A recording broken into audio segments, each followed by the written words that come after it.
പ്രിയപ്പെട്ടവരെ, സകല അനാചാരങ്ങൾക്കും അനീതികൾക്കുമെതിരെ മലയാളി മനസ്സു നിറയെ മൈതാനം നിറയെ ഇരമ്പിയാർത്തു വന്ന ഒരു കാലഘട്ടത്തിലാണ് ഞാനും കഥാപ്രസംഗം പറഞ്ഞു തുടങ്ങിയത്. 36 വർഷം എൻ്റെ ഈ മുന്നിലുള്ള മൈക്കിന് മുന്നിലെ ഒറ്റ മനുഷ്യനിൽ നിന്നും ഒറ്റ തൊണ്ടയിൽ നിന്നും കഥയും ചരിത്രവും ഐതിഹ്യവും കെട്ടുകഥയും ഒക്കെ കേട്ടാണ് മലയാളി നവോത്ഥാന ചിന്തയുടെ കൊടി പറത്തിയത്. അങ്ങനെയുള്ള മനുഷ്യനെ 2 കാലിൽ നട്ടലിലൂടെ നിവർന്നു നിൽക്കാൻ പഠിപ്പിച്ച ആ ചരിത്രത്തെയും ജീവചരിത്രത്തെയും ആരൊക്കെ മറന്നാലും കേരളത്തിലെ പുരോഗമന സാമൂഹ്യ പ്രസ്ഥാനങ്ങൾ ഒരിക്കലും കഥാപ്രസംഗങ്ങളെ വിസ്മരിക്കുവാൻ കഴിയുകയില്ല. അങ്ങനെ സാമൂഹ്യ അതിജീവനത്തിന് വേണ്ടി മനുഷ്യർ പൊരുതുന്ന ഏതൊരു കാലഘട്ടത്തിലും ഒരു വേനൽ മഴ പോലെ ഓർക്കാവുന്ന പേരാണ് വി സാംബശിവൻ. അനശ്വരനായ വി സാംബശിവൻ, അതുല്യനായ വി സാംബശിവൻ നിരവധി രാഷ്ട്രീയ സഹനങ്ങളെയും സമര ആവേശങ്ങളെയും ഉത്സവങ്ങളെയും കഥാപ്രസംഗം കൊണ്ട് കത്തി ജ്വലിപ്പിച്ച ആ അതുല്യ സിദ്ധി വൈഭവത്തിന് പകരം വയ്ക്കുവാൻ നമ്മെപ്പോലെ ഒരു കാഥികനും ഇതേവരെ കഴിഞ്ഞിട്ടില്ല എന്നുള്ളത് പരമാർത്ഥം. മനുഷ്യർ ഇതുപോലെ വന്നു നിന്ന് കഥകൾ കേട്ടിരുന്ന രാഷ്ട്രീയ വേദികൾ, പൊതുവിടങ്ങൾ, ഉത്സവ പറമ്പുകൾ എല്ലാം അസ്തമിക്കപ്പെട്ടു. അവിടെ ആ കൂട്ടത്തിൽ നിന്നും പിരിഞ്ഞുപോയ ആൾക്കാർ, സഹൃദയർ എക്കാലത്തെയും വലിയ വീട്ടടിമകളായി. അവരെ ആനന്ദിപ്പിക്കുവാൻ വീട്ടിൽ വില കുറഞ്ഞ വിനോദങ്ങൾ ഉണ്ടായി. സന്ധ്യയാകുമ്പോൾ തുടങ്ങുമല്ലോ ചന്ദന മഴ, കറുത്ത മുത്ത്, വെളുത്ത മുത്ത്, അങ്ങനെ തുടങ്ങിയ കണ്ണീർ സീരിയലിന്റെ മുന്നിലാണ് ഞാൻ. കണ്ണീരൊഴുക്കുകയാണ് സ്ത്രീകളും പുരുഷന്മാരും. പക്ഷേ വിനോദവും വിജ്ഞാനവും പകർന്നു നൽകിയ കഥാപ്രസംഗം തുടങ്ങി, നാടകം തുടങ്ങി, വിവിധ കലകൾ ഏതെങ്കിലും ഒന്ന് ഈ മിനി സ്ക്രീനുകളിൽ കാണിക്കാറുണ്ടോ? ഇല്ല. അതുകൊണ്ട് പ്രിയ സഹൃദയരെ, സഖാക്കളെ, ആ പഴയ കാലഘട്ടം തിരിച്ചു വരണമെങ്കിൽ, ആ പഴയ കഥാപ്രസംഗ കാലഘട്ടം തിരിച്ചു വരണമെങ്കിൽ പഴയ സാമൂഹ്യ മിത്തുകൾ തിരിച്ചു വരണം. ജീർണിച്ച ആലസ്യങ്ങളും ഒത്തുതീർപ്പുകളും മരണമാണെന്ന് തിരിച്ചറിയണം. വിമോചന ചിന്ത മനുഷ്യനിൽ ശാസ്ത്രമായി ആകണം. അതിനുവേണ്ടി കഥാപ്രസംഗങ്ങളെ തിരിച്ചു വരുന്നതിന് വേണ്ടി നമുക്ക് കാതോർത്തിരിക്കാം. ഇന്ന് ഈ വേദിയിൽ ഈ സമ്മേളനത്തോട് അനുബന്ധിച്ച് ഇവിടെ അവതരിപ്പിക്കുന്ന കഥയെ കുറിച്ച് പറഞ്ഞാൽ, ലോക സാഹിത്യത്തിലെ ഏറ്റവും മഹാനായ എഴുത്തുകാരൻ ആരെന്ന് ചോദിച്ചു കഴിഞ്ഞാൽ തർക്കമില്ലാതെ നമുക്ക് മറുപടി പറയാം. അത് വില്യം ഷേക്സ്പിയർ തന്നെയാണ്. അദ്ദേഹത്തിന്റെ മരണത്തിന് ശേഷമാണ് അദ്ദേഹം ഏറെ പ്രസിദ്ധനായി പറയുന്നത്. ഇംഗ്ലീഷ് സാഹിത്യ ലോകത്ത്, ആംഗലേയ സാഹിത്യ ലോകത്ത് ഇത്രയും ശ്രദ്ധിക്കപ്പെട്ട ഒരു സാഹിത്യകാരൻ മറ്റൊന്നില്ല. 138 ഗീതകങ്ങളും 38 നാടകങ്ങളും നിരവധി കാവ്യങ്ങളും അദ്ദേഹം സാഹിത്യ ലോകത്ത് സംഭാവന ചെയ്തു. അങ്ങനെയുള്ള വില്യം ഷേക്സ്പിയർ ഈ ദുരന്ത നാടകം രചിക്കപ്പെടാനുണ്ടായ സാധ്യതയെ കുറിച്ച് നമ്മൾ പരിശോധിക്കുമ്പോൾ 1568 എഴുതപ്പെട്ട ആൻ ക്യാപിറ്റാനോ മൗറോ, ഒരു മൗറിഷ് നാവികൻ എന്ന ഇറ്റാലിയൻ ചെറുകഥയെ ആസ്പദമാക്കി 1602 ഷേക്സ്പിയർ എഴുതപ്പെട്ടതാണ് ഈ ദുരന്ത നാടകം. ഇത് കേരളത്തിലെ ഡിഗ്രി ക്ലാസ്സുകളിൽ പഠന വിഷയമായിട്ടുള്ള ഒരു നാടകമാണ്. അന്ന് അധ്യാപകർ കുട്ടികൾക്ക് ഇത് മനഃപ്പാഠമാക്കാൻ ശ്രമിച്ചിട്ട് മനസ്സിലാകാതെ കുട്ടികൾ അന്ന് വി സാംബശിവന്റെ കഥ കേരളത്തിൽ ഉടനീളം നടക്കുകയാണ്. അവിടെ ചെന്നിരുന്ന് ഈ കഥാപ്രസംഗം കേട്ട് ഡിഗ്രിയിലെ പരീക്ഷ പാസ്സായി നിരവധി വിദ്യാർത്ഥികൾ കേരളത്തിലുണ്ടായി. വി സാംബശിവന് ശേഷം ഈ കഥ നിരവധി കാഥിക പ്രമുഖർ, അദ്ദേഹത്തിന്റെ മകൻ ഉൾപ്പെടെ, വി സാംബശിവന്റെ മകൻ വസന്തകുമാർ സാംബശിവൻ ഉൾപ്പെടെ നിരവധി പേർ വേദിയിൽ അവതരിപ്പിച്ചിട്ടുണ്ട്. എങ്കിലും 1993 ഞാനും അതുല്യനായ വി സാംബശിവൻ എന്ന പ്രതിഭയുടെ കീഴിൽ 1 വർഷക്കാലം തിരുവനന്തപുരത്ത് SNV ഹൈസ്കൂളിൽ കഥാപ്രസംഗ അക്കാദമിയിൽ പങ്കിട്ട അനുഭവങ്ങൾ സാംശീകരിച്ചുകൊണ്ട് തന്നെ നിരവധി സംഘാടകരുടെയും സുഹൃത്തുക്കളുടെയും അഭ്യർത്ഥന മാനിച്ച് ഇന്ന് ഈ സമ്മേളന വേദിയിൽ ഞങ്ങൾ നിങ്ങളുടെ മുന്നിൽ സഹർഷം അവതരിപ്പിക്കട്ടെ. നിങ്ങൾക്ക് വിപ്ലവ അഭിവാദനങ്ങൾ.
അനശ്വരനായ ഈ സാംബശിവൻ. ഈ ഗാനങ്ങൾക്ക് സംഗീതം നൽകിയിരിക്കുന്നത് മൺമറഞ്ഞു പോയ പെൺമണി വിജയകുമാർ. മൂലകഥ വില്യം ഷേക്സ്പിയർ.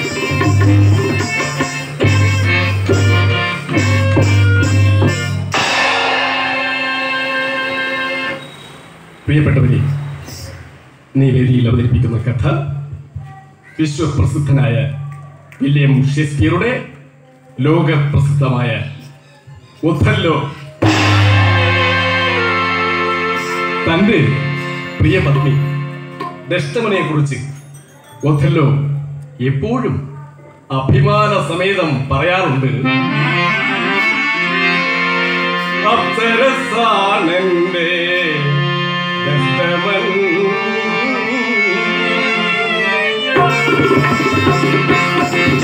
അപ്സരസാണെന്റെ ഡെസ്റ്റമൻ തുല്യമായി പാടുവാടും സുഹൃത്തം മേളഞ്ഞെങ്ങനെ. അപ്സരസാണെന്റെ ഡെസ്റ്റമൻ തുല്യമായി പാടുവാടും സുഹൃത്തം മേളഞ്ഞെങ്ങനെ. സ്വഭാവത്തിന്റെ ദേവതയാണവൾ, സംശയിക്കുന്നൊരു കാലവും ഞാൻ. സ്വഭാവത്തിന്റെ ദേവതയാണവൾ, സംശയിക്കുന്നൊരു കാലവും ഞാൻ.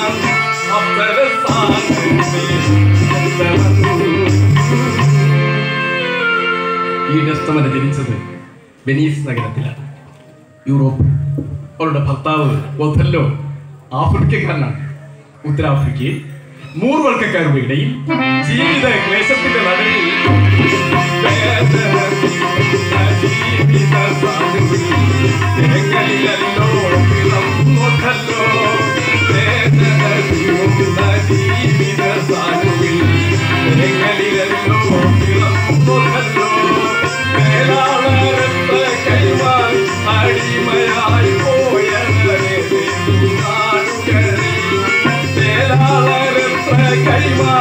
അടിമയായി പോയവരെ അന്ന് അടിമക്കച്ചവടം നിലനിന്നിരുന്ന കാലം. ഒരു മുതലാളി അവരെ വിലയ്ക്ക് വാങ്ങിച്ച് വെനീസിൽ കൊണ്ടുചെന്നു.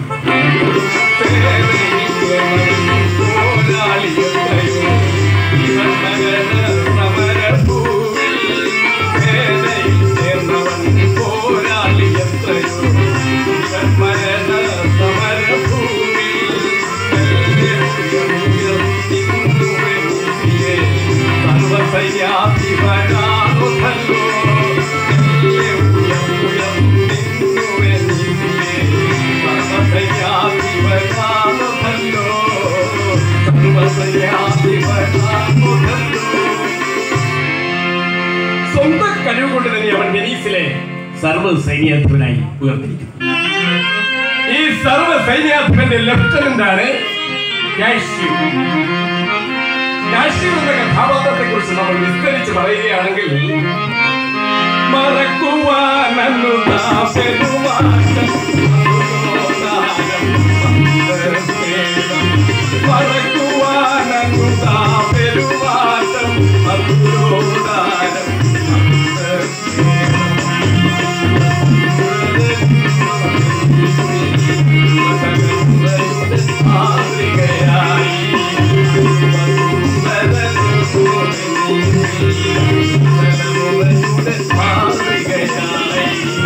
യുവതലമുറയുടെ ഹരമായി മാറിയിരിക്കുന്നു ലെഫ്റ്റനന്റ് കാഷ്യൂ. ഇന്ന് ഈ കഥയിൽ മറ്റൊരു കഥാപാത്രം നമ്മൾ പരിചയപ്പെടുത്താം. യാഗോ. ആളിച്ചിരി കുഴപ്പക്കാരനാണ് യാഗോ. ഈ യാഗോയെ കുറിച്ച് അനശ്വരനായ വി സാംബശിവൻ പറഞ്ഞത് 100 നാരങ്ങ സമം ഒരു യാഗോ, 1000 ശകുനി സമം ഒരു യാഗോ. ഈ രണ്ട് കഥാപാത്രങ്ങളുടെ സവിശേഷതകൾ ഞാൻ പറയാതെ തന്നെ നിങ്ങൾക്കറിയാമല്ലോ. ഉദാഹരണത്തിന് അവിടെ നിൽക്കുന്ന സഖാവിന്, തൊട്ടടുത്ത് നിൽക്കുന്ന സഖാവിനോട് എന്തെങ്കിലും വൈരാഗ്യം തോന്നി തുടങ്ങിയാൽ അദ്ദേഹത്തിന് അത് ചെയ്യാൻ കഴിവില്ലാത്തത് കൊണ്ട് മറ്റ് പ്രബലരുടെ മനസ്സിലേക്ക് വിഷം കുത്തി നിറച്ച് അവരെ കൊണ്ട് അത് ചെയ്യിപ്പിക്കുക, പ്രേരണ ചെലുത്തി ചെയ്യിപ്പിക്കുക. അത്തരത്തിലുള്ളൊരു കഥാപാത്രമാണ് യാഗോ. നമ്മുടെ നാട്ടിൻപുറത്തെ ഭാഷയിലൊക്കെ പറഞ്ഞാൽ കാട്ടിക്കൂട് മൂട്ടിക്കൂട്. ഇപ്പൊ മനസ്സിലായല്ലോ. ഈ ഇയാഗോയ്ക്ക് ഒഥല്ലോയെ സംബന്ധിച്ച ഒരു പ്രതികാര ബുദ്ധി മനസ്സിലിട്ട് പോയി. കാരണം ഇയാഗോയ്ക്ക് ലഭിക്കേണ്ടതാണ് ഉപനായക പദവി. പക്ഷേ ഒഥല്ലോ ചെയ്തത് എന്താ? തന്റെ ഇഷ്ടതോഴൻ കാഷ്യോയ്ക്ക് കൊടുത്തു കളഞ്ഞു ഉപനായക പദവി. വരട്ടെ, സന്ദർഭം വരുമ്പോൾ ഇതിന് തക്കതായ രീതിയിൽ പണി വെച്ചു കൊടുക്കണം, വേല വെച്ചു കൊടുക്കണം. അത്തരത്തിലൊരു പ്രതികാര ബുദ്ധി അവന്റെ മനസ്സിൽ ഇരുന്ന് പോയിരുന്നു. ഇനി ഈ കഥയിൽ മറ്റൊരു കഥാപാത്രം എമീലിയ.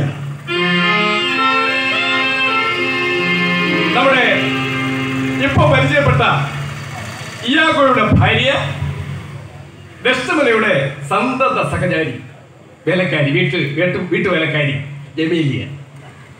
ഇനി അടുത്തൊരു കഥാപാത്രം ഡൊഡ്രിഗോ. ഡൊഡ്രിഗോ ഒരു വിഡ്ഢിയാൻ. ഈ ഡൊഡ്രിഗോ വിഡ്ഢിയാനെന്ന് ഞാൻ പറഞ്ഞത് ഈ ഡെസ്ദെമോനയെ വിവാഹം കഴിക്കണമെന്ന് പറഞ്ഞ് മോഹിച്ച് നടന്നവനാണ്. പക്ഷേ കിട്ടിയില്ല. ഡെസ്ദെമോന ഒഥല്ലോയുടെ ഭാര്യയായി കഴിഞ്ഞിട്ടും വീണ്ടും അവൾ തൻ്റെതായി തീരും തീരും തീരും എന്ന് സ്വപ്നം കണ്ട് നടക്കുന്ന ഒരു വിഡ്ഢിയാൻ. അത്തരത്തിലുള്ള ചില ആൾക്കാരുണ്ടല്ലേ. അന്യന്റെ ഭാര്യയെ കാംക്ഷിക്കരുത്, അത് പാപമാണ്, കുറ്റകരമാണ് എന്നൊക്കെയാണ് വിൽപ്പെങ്കിലും വിശിഷ്ട ഭോജ്യങ്ങൾക്കാണെങ്കിൽ കൊതിയാവാൻ. വിശിഷ്ട ഭോജ്യങ്ങൾ കാണുകയാണെങ്കിൽ നമ്മൾ അറിയാതെ ഒന്ന് നോക്കും, മനസ്സ് അതിലേക്കൊന്ന് ഉണ്ടാക്കും. അത്തരത്തിലുള്ളൊരു കഥാപാത്രമാണ് ഈ ഡൊഡ്രിഗോ. അവസാനമായി ഈ കഥയിൽ മറ്റൊരു കഥാപാത്രം നമ്മുടെ ഡെസ്ദെമോനയുടെ അച്ഛൻ, പട്ടാളത്തിൽ നിന്നെല്ലാം പെൻഷൻ പറ്റി വന്നിരിക്കുന്ന അദ്ദേഹം ബൊബാൻജിയോ. പ്രിയപ്പെട്ടവരെ, ഈ കഥയിൽ നമ്മൾ ഡെസ്ദെമോന, ഒഥല്ലോ, കാഷ്യോ, ഇയാഗോ, ഡൊഡ്രിഗോ ആൻഡ് ബൊബാൻജിയോ ഇത്രയും കഥാപാത്രങ്ങളെ പരിചയപ്പെട്ട സ്ഥിതിക്ക് ഇനി നമുക്ക് കഥ ആരംഭിക്കാം. ഒരു അർദ്ധരാത്രി കഴിഞ്ഞ സമയം വെനീസിൽ ഈ കഥ ആരംഭിക്കുന്നു. ചന്ദ്രനില്ലാത്ത രാവിക,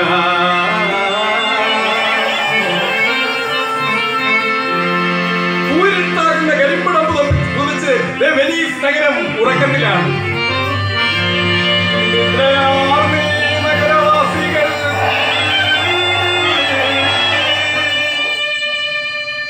വെനീസ് പട്ടണത്തിലെ എല്ലാ ആൾക്കാരും സുഖനിദ്രയിലാണ്ട് കിടക്കുന്ന സമയം. ഈ സമയം ആ തെരുവീഥിയിലെങ്ങും ഒരൊറ്റ മനുഷ്യനെയും കാണാനില്ല. പക്ഷേ നമുക്ക് ശ്രദ്ധിച്ചാൽ കാണാം, ബംഗ്ലാവിന്റെ ഗേറ്റിൽ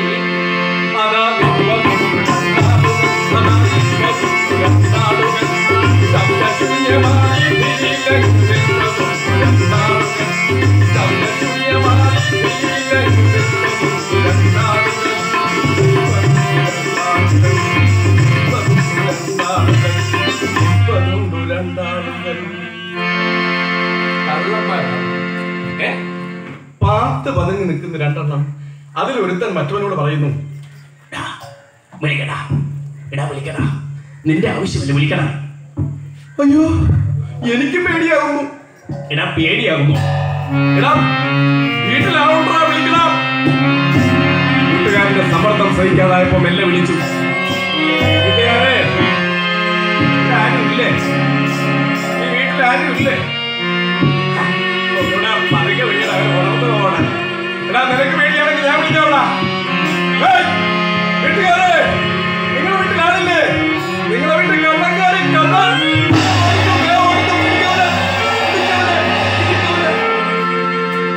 നോക്കടാ, ആൾ ഉണർന്നിട്ടുണ്ട്.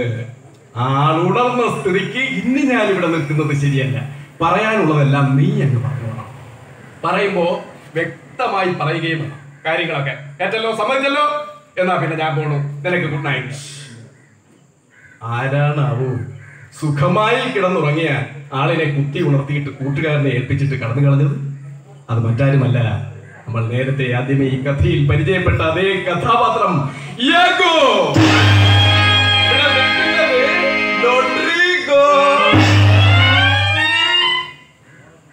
വീട്ടിന്റെ മുകൾ തട്ടിൽ ഒരു മധ്യവയസ്കൻ പ്രത്യക്ഷപ്പെട്ടു. അദ്ദേഹം ഉയർത്തിപ്പിടിച്ച് മുന്നോട്ട് വന്നു റോഡിലേക്ക് തലനീട്ടി വിളിച്ചു ചോദിക്കുന്നു, ആരാ തെരുവിൽ വെള്ളമുണ്ടാക്കുന്നത്? എന്നാ ചോദിച്ച കേട്ടില്ലേ? റോഡ്രിഗോ മിണ്ടുന്നില്ല, അനങ്ങുന്നില്ല. ഞാൻ ചോദിച്ച കേട്ടില്ലേ? തെരുവിൽ ആരാ വെള്ളം ഉണ്ടാക്കുന്നതെന്ന്? ഞാനാണ്. എന്നാ നിനക്ക് പേരില്ലേ? ഞാൻ റോഡ്രിഗോ. എടാ നീയാണോ? എടാ നിന്നോട് ഞാൻ പറഞ്ഞിട്ടില്ല ഈ വീട്ടിന്റെ പരിസരത്തൊന്നും കണ്ടുപോകരുതെന്ന് പറഞ്ഞിട്ടില്ലേ? മര്യാദ കെട്ടവനെ, വൃത്തി കെട്ടവനെ, നിന്നെ ഞാനൊരു പാഠം പഠിപ്പിക്കുന്നു. അങ്ങ് എന്നോട് ക്ഷമിക്കണേ.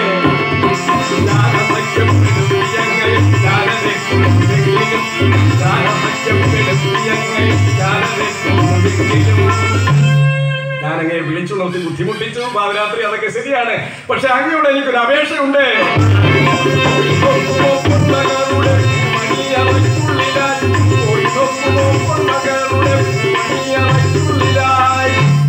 എന്താടാ കുഴപ്പം? എന്തു പറ്റി? അയ്യോ, അപ്പൊ തിരുവേനി ഒന്നും അറിഞ്ഞില്ലേ? തിരുവേനി, നിങ്ങളുടെ മകളെ നെസ്റ്റമനെ നാട്ടിലെ സേനാനായകൻ ഒഥല്ലോ മോട്ടിച്ചുകൊണ്ടുപോയി. മനുഷ്യനെ പാതിരാത്രി വിളിച്ചുകൊണ്ടിട്ട് ആക്ഷേപിക്കുന്നോ? നിന്നെ ഞാൻ, അയ്യോ ഞാൻ ആക്ഷേപിക്കുകയല്ല, ഞാൻ എന്റെ അപേക്ഷ വീണ്ടും ആവർത്തിക്കുകയാണ്.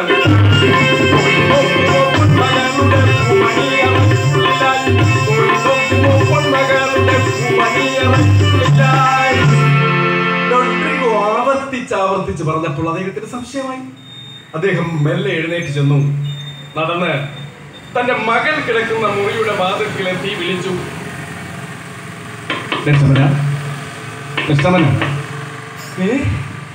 വാതിൽ തുറന്നു കിടക്കുന്നു. തന്റെ മകൾ കിടക്കുന്ന കിടക്കൊക്കെ വീട് കിടക്കുന്ന ജവനിക വലിച്ചു ചേർത്ത് നോക്കുമ്പോൾ, എടാ റോഡ്രിഗോ, എടാ നീ പറഞ്ഞ സത്യമാണ്. എന്റെ മോളെ കാണുന്നില്ല,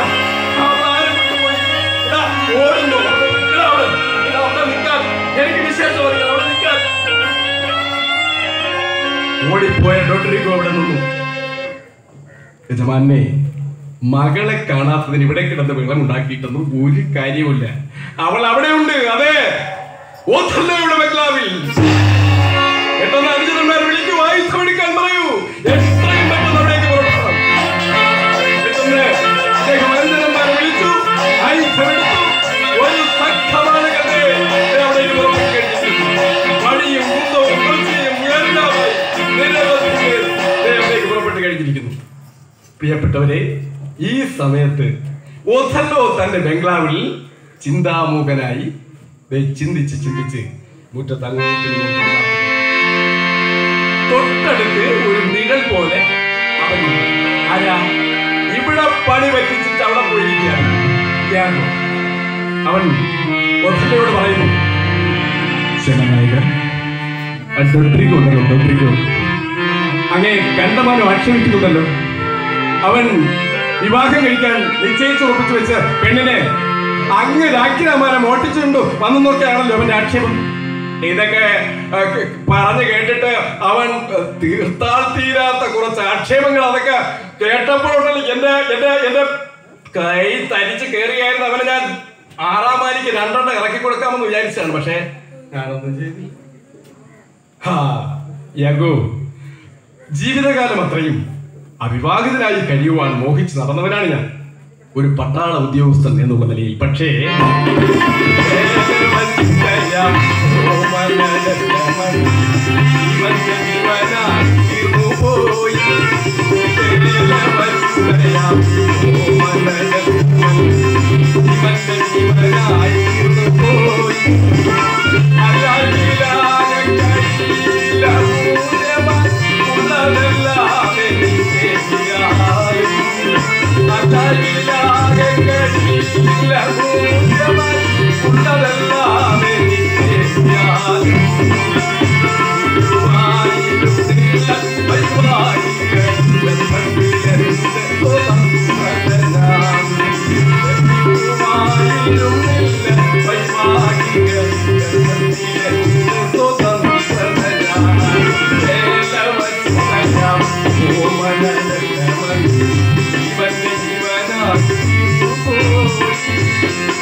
അവിടേക്ക് ഉപനായകൻ കാഷ്യൂവും കുറെ പട്ടാളക്കാർ കടന്നു.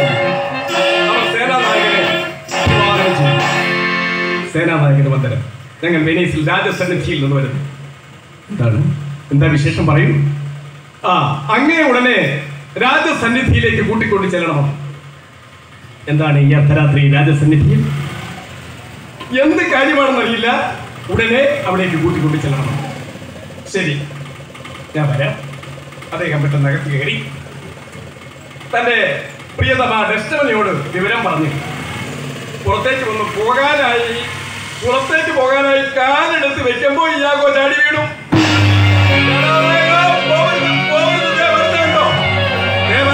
കണ്ടമാൻ ആൾക്കാർക്ക് ഇങ്ങോട്ട് കയറി വരുന്നത് കേട്ടോ. ഞാൻ കരുതുന്നത് അതെ, അങ്ങയുടെ ഭാര്യയുടെ അച്ഛനും കൂട്ടരുമാണ്. ഒരാട്ടിയുടെ മണം കാണുന്നുണ്ട്, ഒരാട്ടിയുടെ ലക്ഷണം കാണുന്നുണ്ട്. ഒന്ന് ഒളിച്ചു നിൽക്കാമോ ഒരു 5 മിനിറ്റ്? എടാ, ഞാൻ എന്തിനാ ഒളിച്ചു നിൽക്കണം? ഞാൻ എന്തെങ്കിലും തെറ്റ് ചെയ്തോ?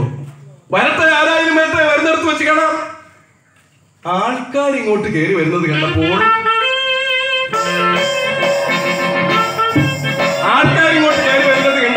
ഒഥല്ലോ വിളിച്ചു ചോദിച്ചു, ആരൊക്കെയാ വരുന്നത്? ശബ്ദം കേട്ടപ്പോൾ ഡെസ്റ്റമനിയുടെ അച്ഛന് മനസ്സിലായി ആളിനെ. എടാ, ആ കാക്കക്കറമ്പൻ എങ്ങും പോയിട്ടില്ലടാ, അവിടെ തന്നെ ഉണ്ടാ. പിടിച്ച് കെട്ടവനും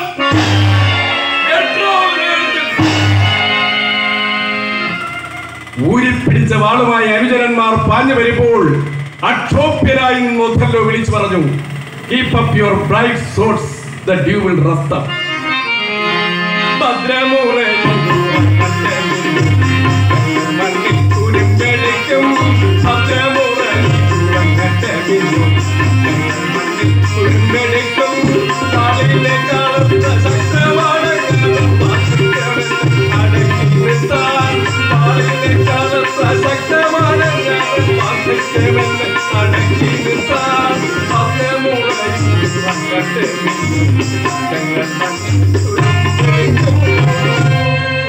പറഞ്ഞ വാക്ക് ഭദ്രമായി നിങ്ങളുടെ വാൾ ഉറയിൽ തന്നെ കിടക്കട്ടെ.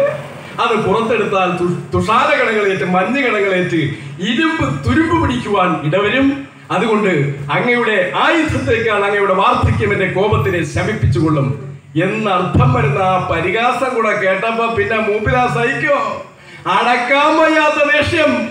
എടാ, പരിഹാസം ചൊരിഞ്ഞ കേട്ടോടാ, നോക്കി നിൽക്കാതെ പിടിച്ച കെട്ടാവനം.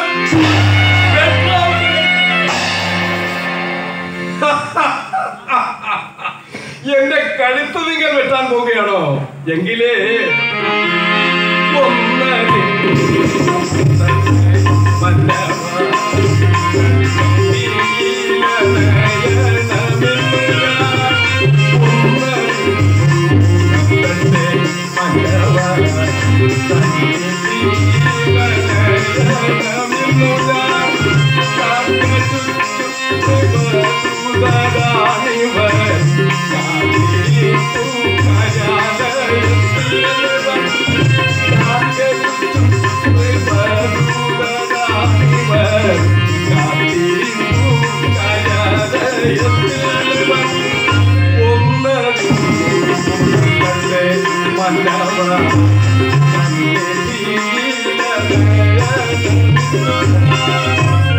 ഇവിടെ കൂടിയിരിക്കുന്ന പരിചാരകൻ കണ്ടോ, എന്നെ കൂട്ടിക്കൊണ്ടു പോകാനാണ്. ഞാൻ രാജസന്നിധിയിലേക്ക് അവിടം വരെ ഒന്ന് ചെന്നിട്ട് എന്താണ് സംഗതി എന്ന് അറിഞ്ഞിട്ട് ഉടനെ ഇങ്ങ് വന്നേക്കാം. പിന്നെ നിങ്ങൾ കഴുത്തോ കാലോ എന്ത് വേണമെങ്കിലും പറ്റും.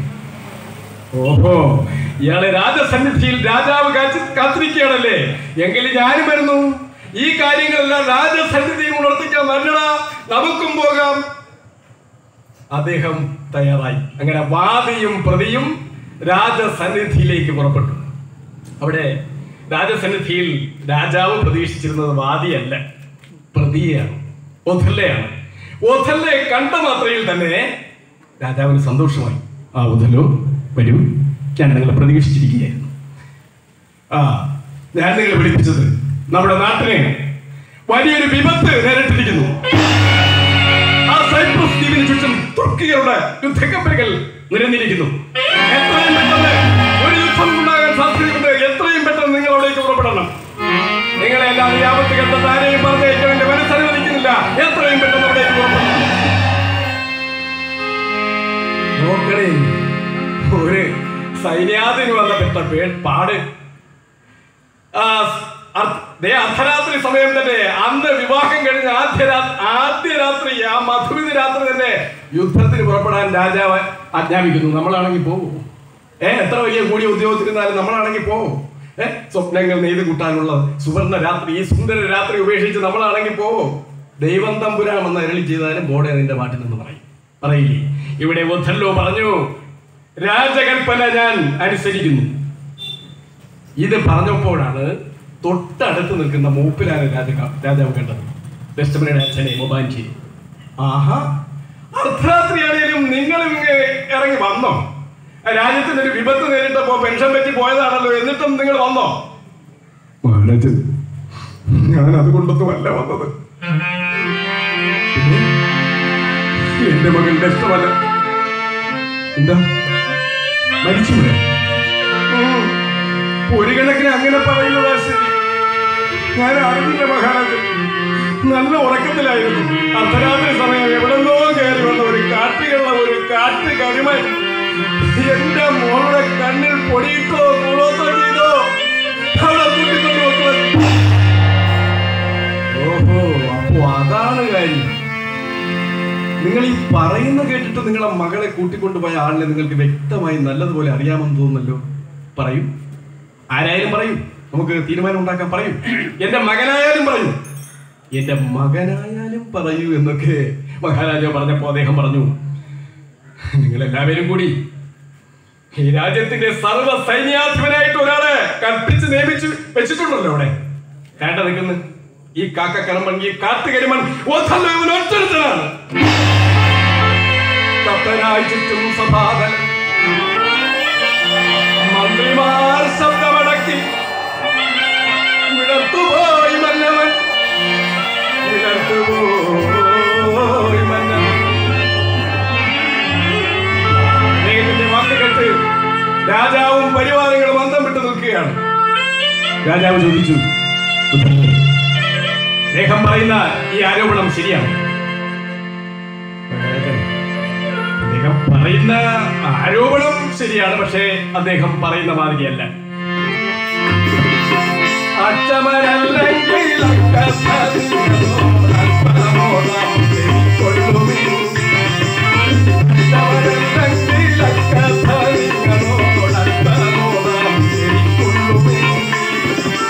അല്ലെങ്കിൽ വേണ്ട, ഞാൻ പറഞ്ഞ ശരിയാവത്തില്ല. എന്റെ ഭാര്യയും വരട്ടെ, ഡെസ്റ്റവരെയും വരട്ടെ.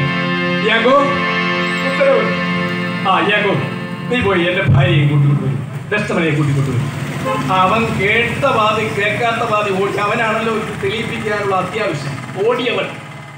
ഈ സമയത്ത് രാജാവ് പറഞ്ഞു, ഒത്തല്ലോ, നിങ്ങളുടെ ഭാര്യയും വരട്ടെ, ഡെസ്റ്റവനെയും വരട്ടെ. അവൾ വന്ന് അവൾക്ക് പറയുവാനുള്ളത് പറയും, നിങ്ങൾക്ക് പറയുവാനുള്ളത് നിങ്ങൾ പറയും. മഹാരാജൻ വേണ്ട, കണ്ടോ അദ്ദേഹം എന്നെ നോക്കുന്ന കണ്ടോ, എന്നെ തുറിച്ച് നോക്കുന്ന കണ്ടോ. എന്നെ ഇപ്പൊ അദ്ദേഹത്തിന് കടിച്ചു കീറി തിന്നാനുള്ള ലക്ഷ്യം. ഇപ്പൊ അദ്ദേഹം ഇങ്ങനെ നോക്കുന്നെങ്കിലും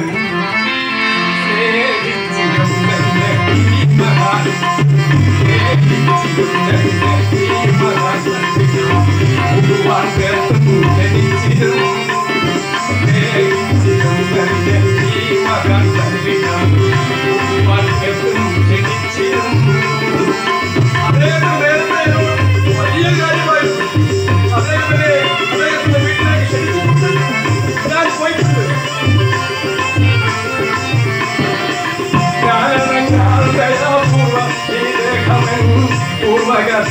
പൂർവകഥകളാരാഞ്ഞിരുന്നു ഞാൻ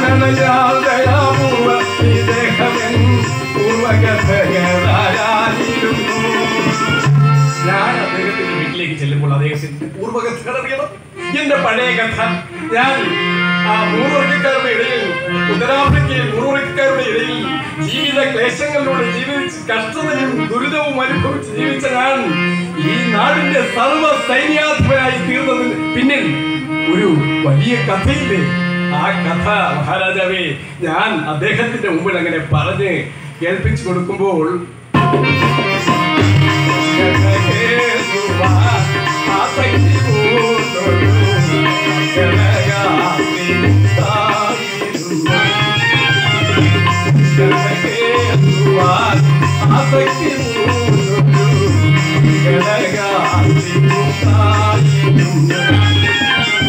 മറ്റാരുമല്ല, അദ്ദേഹത്തിന്റെ മകൾ ദഷ്ടമന.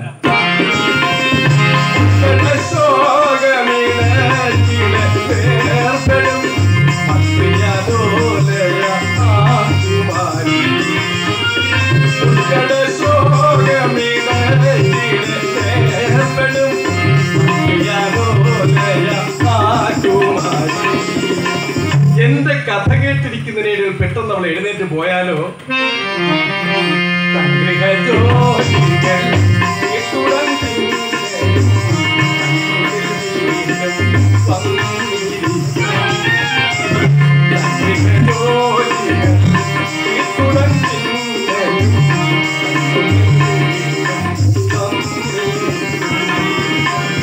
അടുക്കളപ്പണികളൊക്കെ തീർത്ത് കഥ കേൾക്കുവാൻ അവൾ സന്തോഷത്തോടുകൂടി വന്നിരിക്കുമ്പോഴേക്കും ഞാൻ എന്റെ കഥ പറഞ്ഞു തീർത്തിരിക്കും. ഇതേവരെ ഇന്നേ വരെ എന്റെ കഥ പൂർണ്ണമായി അവൾ കേട്ടിട്ടേയില്ല. ഒരു ദിവസം ഒരു വൃദ്ധനെ പറഞ്ഞയച്ചിരിക്കുന്നു, ഞാൻ അങ്ങോട്ട് ചെല്ലണം പോയി. എന്തായാലും വിളിപ്പിച്ചതല്ലേ, അവിടെ വരെ ഒന്ന് പോയിട്ട് വരാമെന്ന് കരുതി ഞാൻ അവിടേക്ക് പുറപ്പെട്ടു. അവിടെ ചെല്ലുമ്പോൾ വീട്ടിന്റെ മുൻവശത്തൊന്നും ആരെയും കാണാനില്ല. ഞാൻ വാതിലിൽ മുട്ടി വിളിച്ചപ്പോൾ ഇറങ്ങി വന്നത് ഇഷ്ടമല്ല. അച്ഛനില്ല, ഇല്ല, അച്ഛനില്ല, അച്ഛനില്ല. അപ്പൊ എന്നെ വിളിപ്പിച്ചത് സേനാനായകന് പേടിയുണ്ടോ? ഞാനാ വിളിപ്പിച്ചത്. സേനാനായക, അങ്ങയുടെ കഥ പൂർണ്ണമായും ഇതുവരെ കേൾക്കുവാൻ എനിക്ക് കഴിഞ്ഞിട്ടില്ല. അങ്ങയുടെ പൂർവ്വകഥ എനിക്ക് പൂർണ്ണമായും കേൾക്കണമെന്ന് നന്നേ താല്പര്യമുണ്ട്. വിരോധമില്ലെങ്കിൽ ഒന്ന് പറയൂ. മഹാരാജൻ, എന്റെ കഥ അവൾ കേൾക്കണമെന്ന് സന്തോഷത്തോടുകൂടി പറയുമ്പോൾ ഞാൻ എങ്ങനെ അവളുടെ മുന്നിൽ പറയാതിരിക്കും? ഞാൻ നേരത്തെ പറഞ്ഞതിൽ നിന്ന് വ്യത്യസ്തമായി തന്നെ പൊടുപ്പും തൊങ്ങലും ഒക്കെ വെച്ച് എന്റെ കഥ അവളുടെ മുന്നിൽ അങ്ങനെ പറഞ്ഞു കേൾപ്പിച്ചു കൊടുത്തു. കഥ തീർന്നപ്പോഴേക്കും പെണ്ണിന്റെ കണ്ണ് നിറഞ്ഞിരിക്കും. അവള് കണ്ണുനീർ തുടച്ചിട്ട് എന്നോട് പറയുകയാണ്,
മഹാരാജാവേ, ഇങ്ങനെയൊക്കെ ഒരു പെണ്ണ് വളച്ചൊടിച്ച് പറഞ്ഞതിന് അർത്ഥം എന്താ?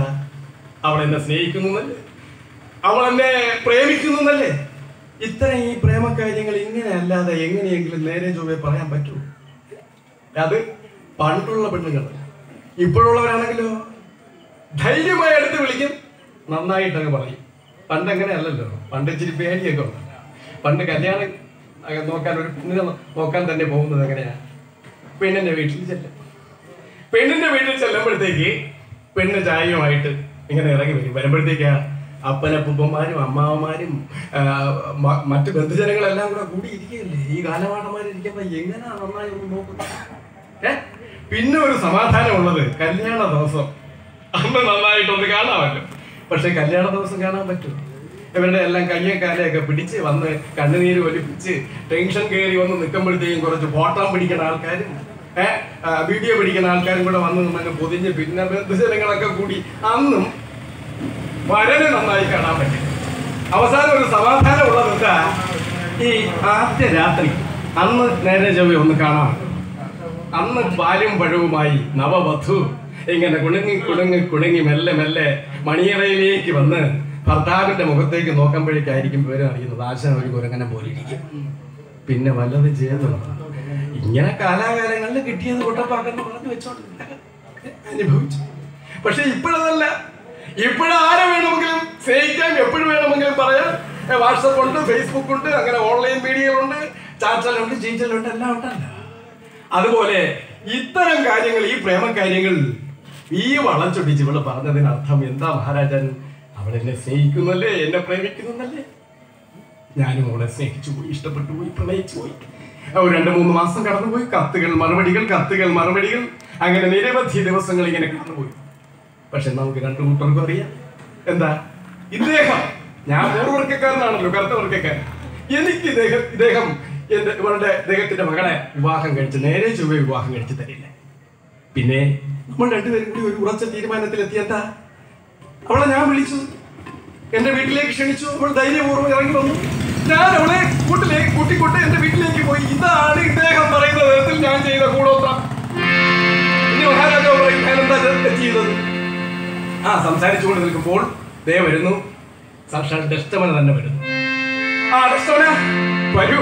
അച്ഛൻ വന്ന് വെക്കുന്നത് കണ്ടോ? ഒത്തിരി നേരമായി. ഡെസ്റ്റമന ഇങ്ങോട്ട് വരുന്നത് കണ്ടപ്പോൾ അച്ഛൻ അങ്ങ് ചൂടായി. കരുമ്പൻ്റെ കൂടെ പോയോളെ, കാക്കക്കരുമ്പൻ്റെ കൂടെ പോയോളെ.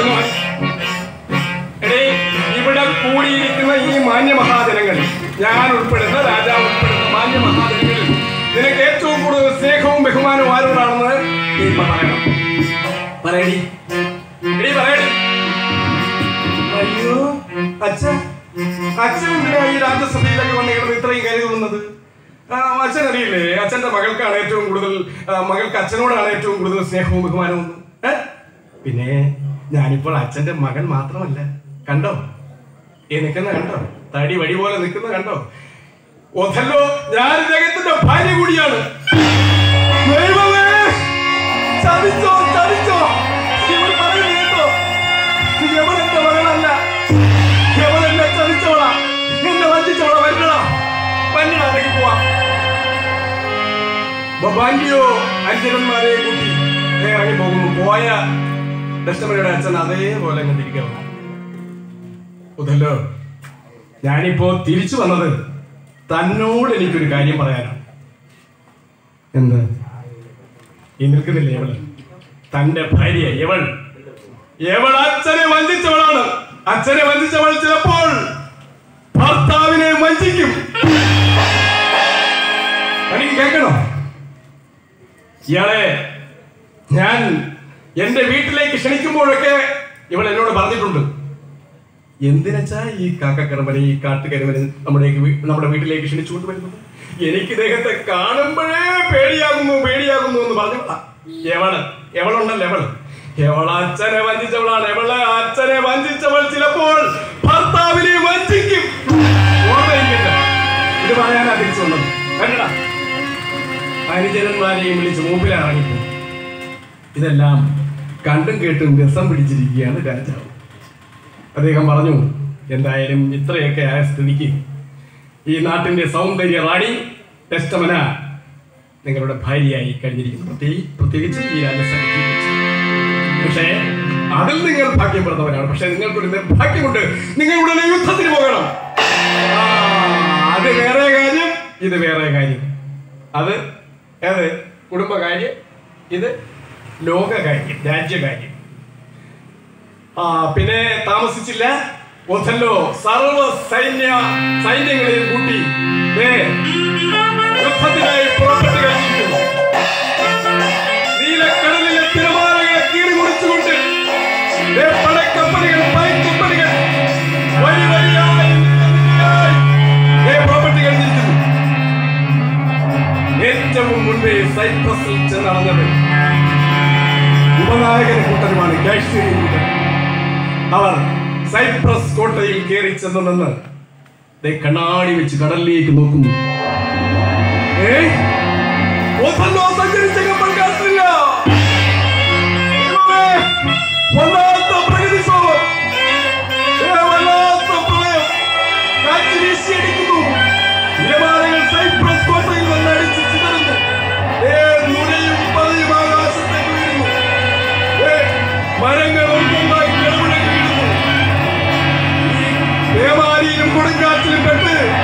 ഓഥല്ലോയ്ക്ക് എന്തെങ്കിലും സംഭവിച്ചാൽ ദൈവമേ, ഞങ്ങളുടെ കാര്യം പിന്നെ എന്താണ്?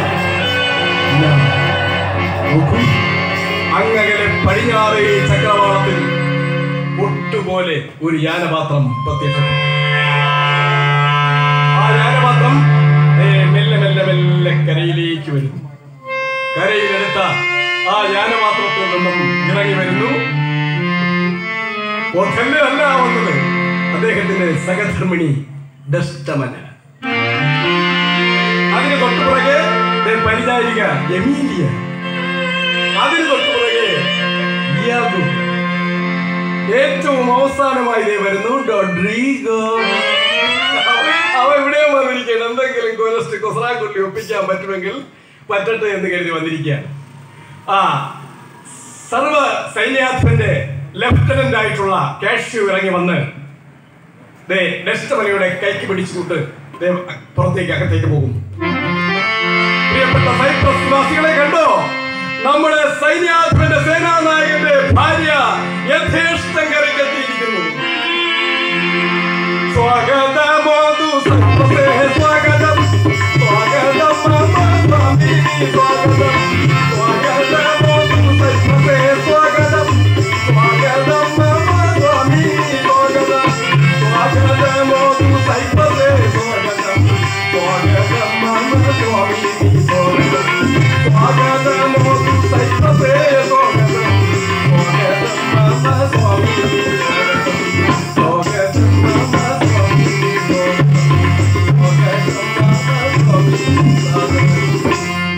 അല്പസമയം കഴിഞ്ഞപ്പോൾ ഒഥല്ലോ സഞ്ചരിച്ച കപ്പലും മെല്ലെ മെല്ലെ കരയിലേക്ക് അടുക്കും. അതിൽ നിന്നും ഇറങ്ങി വരുന്നു സർവ സൈന്യാധിപൻ ഒഥല്ലോ. അദ്ദേഹം കയറി വന്നു. സൈപ്രസ് കോട്ടയിൽ വന്നു നിന്ന് ജനങ്ങളെ അഭിസംബോധന ചെയ്തു.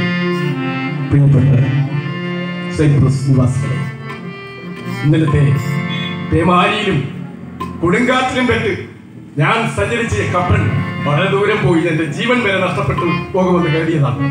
പക്ഷേ ദൈവകാരുണ്യം കൊണ്ട് ഒന്നും സംഭവിച്ചില്ല, തിരികെ എത്തിയിരിക്കുന്നു. ഇന്നലത്തെ കൊടുങ്കാറ്റിൽപ്പെട്ട് നമ്മെ ആക്രമിക്കാൻ വന്ന തുർക്കികളുടെ യുദ്ധക്കപ്പലുകളെല്ലാം തന്നെ വെള്ളത്തിൽ മുങ്ങിപ്പോയിരിക്കുന്നു. പിന്നെ ഉടനടി ഒരു യുദ്ധം ഉണ്ടാകാൻ പോകുന്നില്ല. അതുകൊണ്ട് ഇന്ന് രാത്രി നമുക്ക് ആഘോഷിക്കേണ്ട സുന്ദര സുദിനമാണ്. നിങ്ങൾ യഥേഷ്ടം ആഘോഷിച്ചു കൊള്ളുക.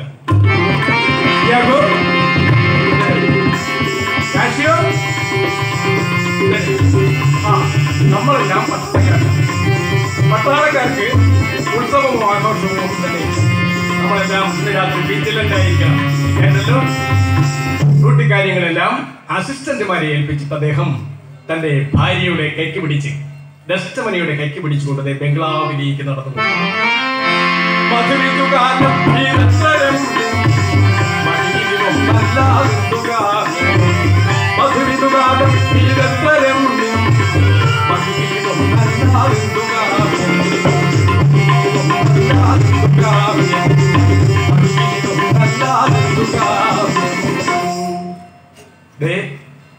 ഒരു കറുത്ത വാവും വെളുത്ത വാവും കൂടെ നടന്നു പോകുന്നു. ഈ കാഴ്ച നോക്കിക്കൊണ്ട് നിന്ന ഇയാഗോയുടെ മനസ്സിലേക്ക് ഒരു വിഷം വന്നു നിറയുന്നു. നടന്നു പോകുന്ന കേട്ടോ, എന്തൊരു സൗന്ദര്യമാണ് അവൾക്ക്. You can invite eyes. അവളുടെ കണ്ണുകൾക്ക് കൊടുക്കണം കാശ്. പക്ഷേ സൈന്യാധിപന്റെ ഭാര്യയുടെ സൗന്ദര്യം നുകരാൻ കാശേ കിട്ടും. അവനറിയാം അത് പാപമാണ്, കുറ്റകരമാണെന്നറിയാം. യാഗോയുടെ മനസ്സിൽ ഒരു ഉപജാപത്തിന് തുടക്കം കുറിക്കുകയായിരുന്നു. പ്രിയപ്പെട്ടവരെ, ഉപജാപങ്ങൾ നമ്മുടെ രാജ്യത്ത് നിരവധി നടന്നിട്ടുണ്ട്. മന്ധരയുടെ ഒരു വാക്കിൽ ശ്രീരാമൻ 14 വർഷമാണ് കാട്ടിൽ കഴിഞ്ഞത്. ശകുനിയുടെ കുടില തന്ത്രങ്ങളിൽപ്പെട്ട് ഒരു വംശം മൂടോടുകൂടി നശിച്ചില്ലേ? ചുംബനത്തെ കുടിലതയാക്കി മാറ്റിയ യൂദാസ് ഒറ്റുകുടിക്കലിനെ കാൽപ്പനിക കലയാക്കി മാറ്റിയില്ലേ? മനുഷ്യന്റെ ജീവിതത്തിൽ മറ്റൊരു കാര്യവുമില്ലാതെ വരുമ്പോഴാണ് ഇത്തരം ചില ഉപജാപങ്ങൾക്ക് ഊട്ടിക്കൊടുക്കലിന് മൂട്ടിക്കൊടുക്കലിന് തയ്യാറാകുന്നത്. ഇത്തരം കാര്യങ്ങൾ മനസ്സിൽ സന്തോഷമായി അനുഭവപ്പെട്ടു തുടങ്ങിക്കഴിഞ്ഞാൽ പിന്നെ ഇതൊരു തൊഴിലായി വെച്ചതാണ്. ഇവിടെ ഇയാഗോയ്ക്കും കാഷ്യോയ്ക്കും മുമ്പിൽ മണിയറയുടെ വാതിലുകൾ തുറക്കുന്നു. അവരുടെ മുമ്പിൽ ആ വാതിലുകൾ അടയുന്നു.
മധുവിധു ആഘോഷമോടെ പൊടി പിടിക്കുമ്പോൾ ഇവിടെ കാഷ്യോയെ ഇയാഗോ തട്ടി വിളിച്ചു.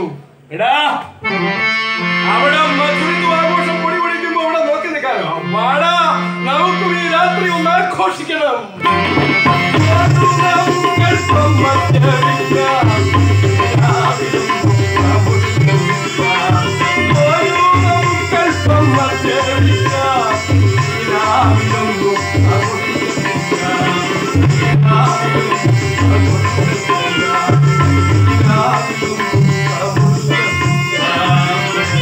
കാശിയെ കൂട്ടിക്കൊണ്ടുപോയി ഇയാഗോ മൂക്കറ്റം കുടിപ്പിച്ചു. കുടിക്കാത്ത കുടിച്ചാൽ അറിയാമല്ല, എലി പുലിയാകും, പൂച്ച സിംഹമാകും, ചിലപ്പോ കൊഞ്ചാവും, എവിടെയെങ്കിലും ഓട്ടയെ കിടക്കും, ആളുകളുടെ അടി വാങ്ങിച്ച്, ചിലപ്പോ വീട്ടിൽ ചെന്ന് കയറി പെണ്ണും പിള്ള എടുത്തിട്ട് അങ്ങ് ചാലിക്കും, ചിലപ്പോ എന്താ വേഷമായിട്ട് നന്നായി അടിയും കൊണ്ടിട്ടേ കയറിപ്പോവും. അങ്ങനെ ഓരോരോ ബ്രാൻഡിന്റെ തരം പോലെയാണ്. ഇവിടെ കുടിച്ചു കഴിഞ്ഞപ്പോഴത്തേക്ക് കാഷ്യോയുടെ സ്വഭാവം അങ്ങ് മാറി. എടാ, അയ്യോ, സൈന്യാധിപൻ കഴിഞ്ഞാൽ പിന്നെ അടുത്ത ആളെന്നല്ലയോ? ആണല്ലോ, സമ്മതിച്ചല്ലോ. പിന്നെ ഇവിടുത്തെ ഗവർണറുടെ ഗവർണർ, അയ്യോ ഗവർണർ എന്ന് പറഞ്ഞ ഗവർണർ, പിന്നെ അല്ലാതെ പിന്നെ ഈ ഗവർണർക്ക് ഇച്ചിരി കുഴപ്പമാണ്. ഞാൻ അവനെ ഇന്ന് രാത്രി 2 എണ്ണം പറ്റിക്കും. ഗവർണർക്കാ കുഴപ്പമാണെങ്കിൽ പറ്റിക്കണം, വേഷമായിട്ട് പറ്റിക്കണം. ഇയാഗോ മൂട്ടിക്കൊടുത്തു. കാഷ്യോ അന്ന് രാത്രി പല അനിഷ്ട സംഭവങ്ങൾ നടന്നു. നേരം പ്രഭാതമായപ്പോൾ കാഷ്യോ വന്നതേ ഒഥല്ലോയുടെ വീട്ടുമുറ്റത്ത് വന്നു നിൽക്കുന്നു. വീട്ടിന്റെ ഗേറ്റിൽ അവൻ അകത്തേക്ക് കൈ കാണിച്ചാരെയോ വിളിക്കുന്നു. ഇറങ്ങി വരുന്നു പരിചാരിക എമീലിയ. ഇയാഗോയുടെ ഭാര്യ ഇറങ്ങി വരുന്നു. അല്ല, ഇതാരും കാഷ്യോ? എന്താ കാഷ്യോ ഉറപ്പാകാലത്ത്?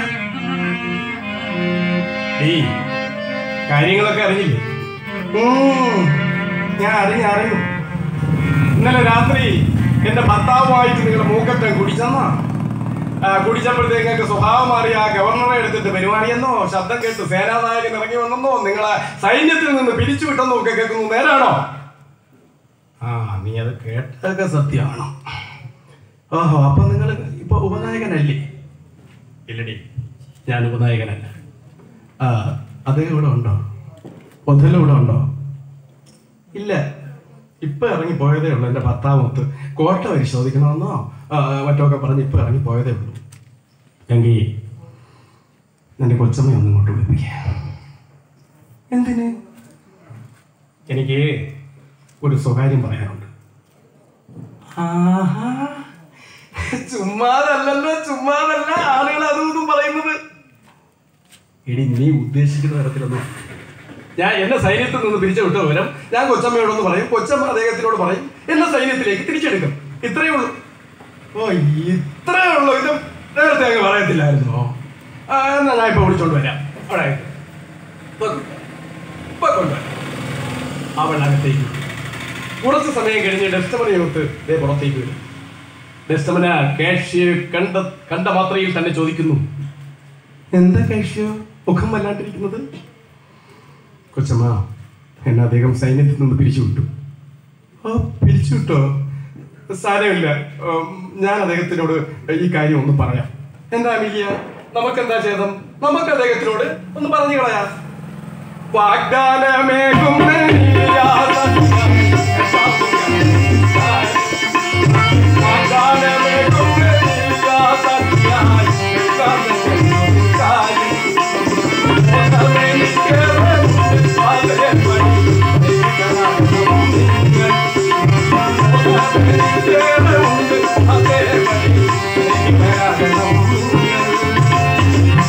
അവർ തമ്മിൽ സംസാരിച്ചുകൊണ്ട് നിൽക്കുമ്പോൾ വരുന്നു ഒഥല്ലോ വരുന്നു.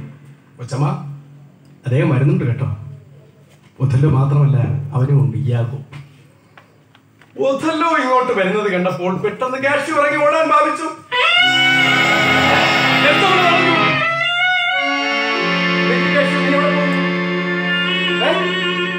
നിന്റെ കാര്യം അദ്ദേഹത്തിനോട് പറയുന്നത് നിനക്ക് മുഖതാവിൽ കേൾക്കാൻ പറ്റും. അവിടെ നിൽക്ക്.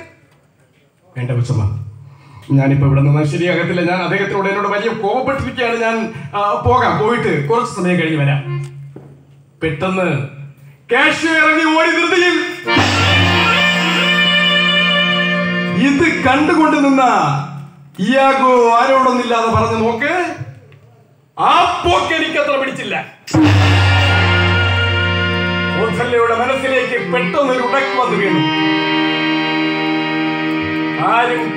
ആരും ഭാവിക്കാത്ത തരത്തിൽ തന്നെ അദ്ദേഹം പെട്ടെന്ന് നടന്ന് ഭാര്യയുടെ അരികിലേക്ക് വന്നു.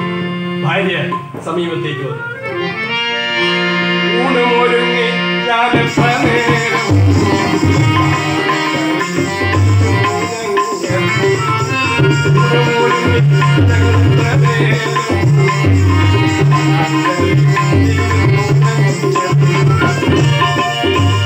എന്താ വന്നിട്ട് അധിക സമയമായോ?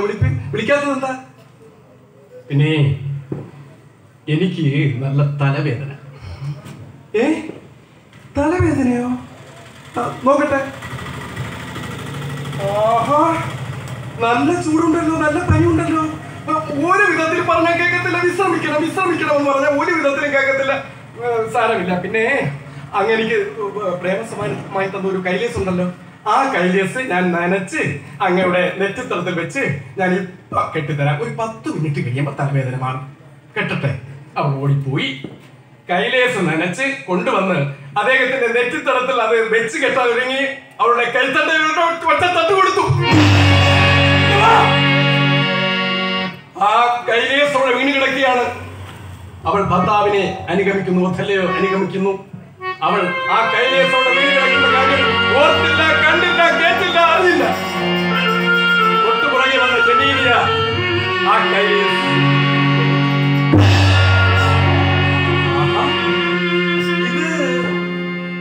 ഇത് യജമാനൻ കൊച്ചിന് കൊടുത്ത കൈലേസ് വിശിഷ്ടമായ ഇതെങ്ങനെ ഇവിടെ വീണുപോയി? ഈ കൈലേസാണ് കുറച്ച് ദിവസമായി എന്റെ ഭർത്താവ് ഇയാഗോ മോട്ടിച്ചോണ്ട് കൊടുക്കണം എന്ന് പറയുന്നു. സംസാരിച്ചു കഴിഞ്ഞില്ല. വരുന്നല്ലോ, അദ്ദേഹം വരുന്നല്ലോ. ഇയാഗോ ഇങ്ങോട്ട് വന്നു. അവളുടെ കയ്യിലിരുന്ന കൈലേസ് തട്ടിപ്പറിച്ച് പുറത്തേക്ക് ഓടി. ഊണ് കഴിക്കാൻ ചെന്നിരുന്ന ഒഥല്ലോ ഉണ്ടെന്ന് വരുത്തി പുറത്തേക്ക് നടന്നു. ഭാര്യ സമീപത്തേക്ക് നടന്നു. എവിടെ പോകുന്നു? സമാധാനമില്ല. അദ്ദേഹത്തിന് സമാധാനമില്ല.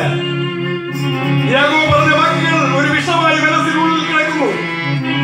എത്രയും പെട്ടെന്ന് ഇയാഗോയെ ചെന്ന് കാണണം. അദ്ദേഹം നടന്നു. ഇയാഗോയെ ചെന്ന് കണ്ടു.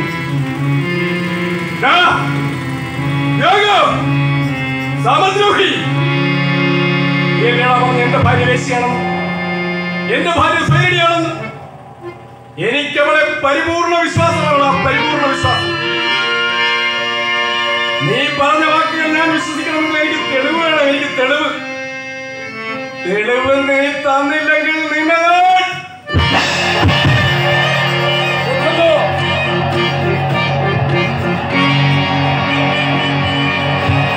ചാടി വീട് അവന്റെ കഴുത്തിൽ കുത്തിപ്പിടിച്ചു.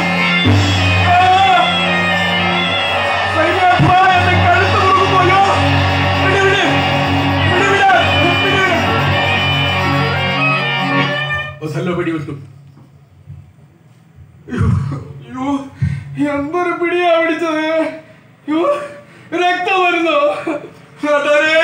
ആരും ഉള്ളത് പറയില്ല. സത്യം പറയാണ്ട് പറഞ്ഞ ഇതുപോലെ എനിക്ക് പിടികിട്ടും. അതൊന്നും അല്ലടാ. എന്റെ ഭാര്യ എനിക്ക് പരിപൂർണ വിശ്വാസമാണ്. സൽസ്വഭാവത്തിന്റെ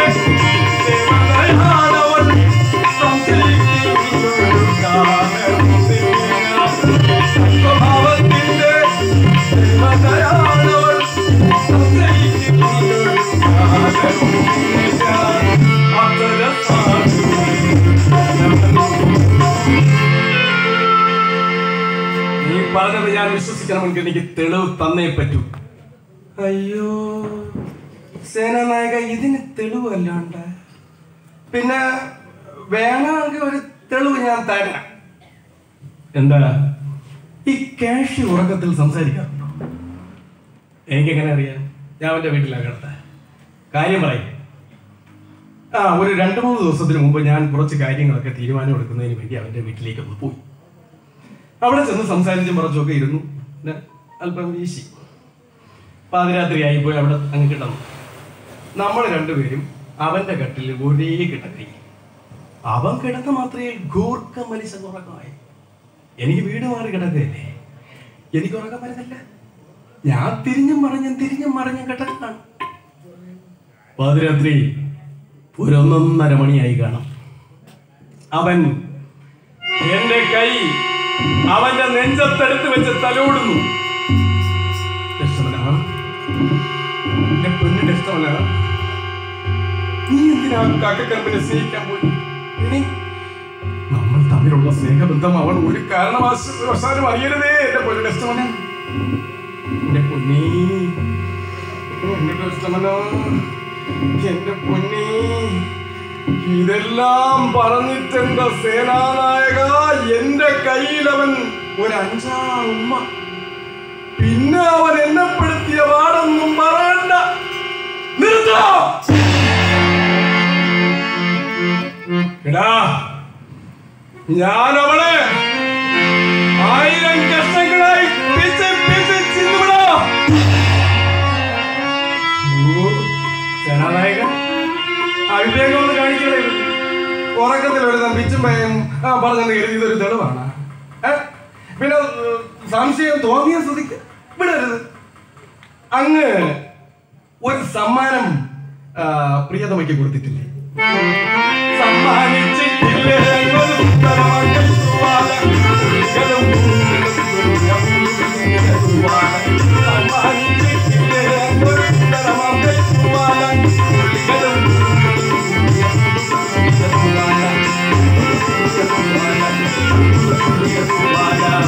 ശരി, നീ പറഞ്ഞതൊക്കെ ശരിയാണ്. അങ്ങനെ ഒരു തൂവാല ഞാൻ അവൾക്ക് സമ്മാനിച്ചിട്ടുണ്ട്. അത് എന്റെ ആദ്യത്തെ പ്രേമ സമ്മാനമാണ്. ഓ, അത് ആദ്യത്തെ ആണോ അവസാനത്തെ ആണോ എന്ന് എനിക്കറിയാം.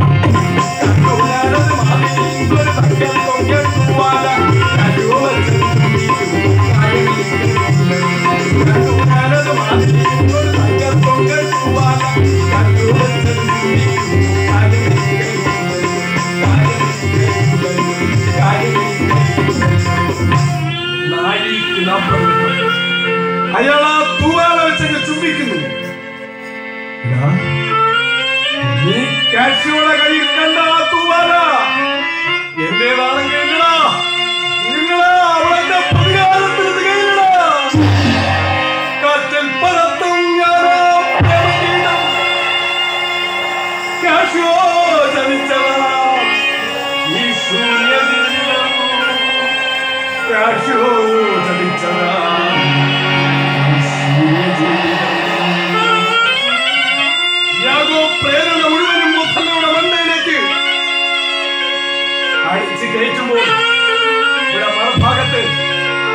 കളഞ്ഞുപോയ കൈലേസിനെ കുറിച്ച് ദശമന എമീലിയോട് ബെഞ്ചാരിയോട് പറയുകയാണ്. എമീലിയ, ആ കൈലേസ് എങ്ങനെ കളഞ്ഞു പോയത് എനിക്കറിയില്ല. എമീലിയ, ജീവിതത്തിൽ എന്ത് നഷ്ടം വേണമെങ്കിലും ഞാൻ സഹിക്കും. പക്ഷേ എൻ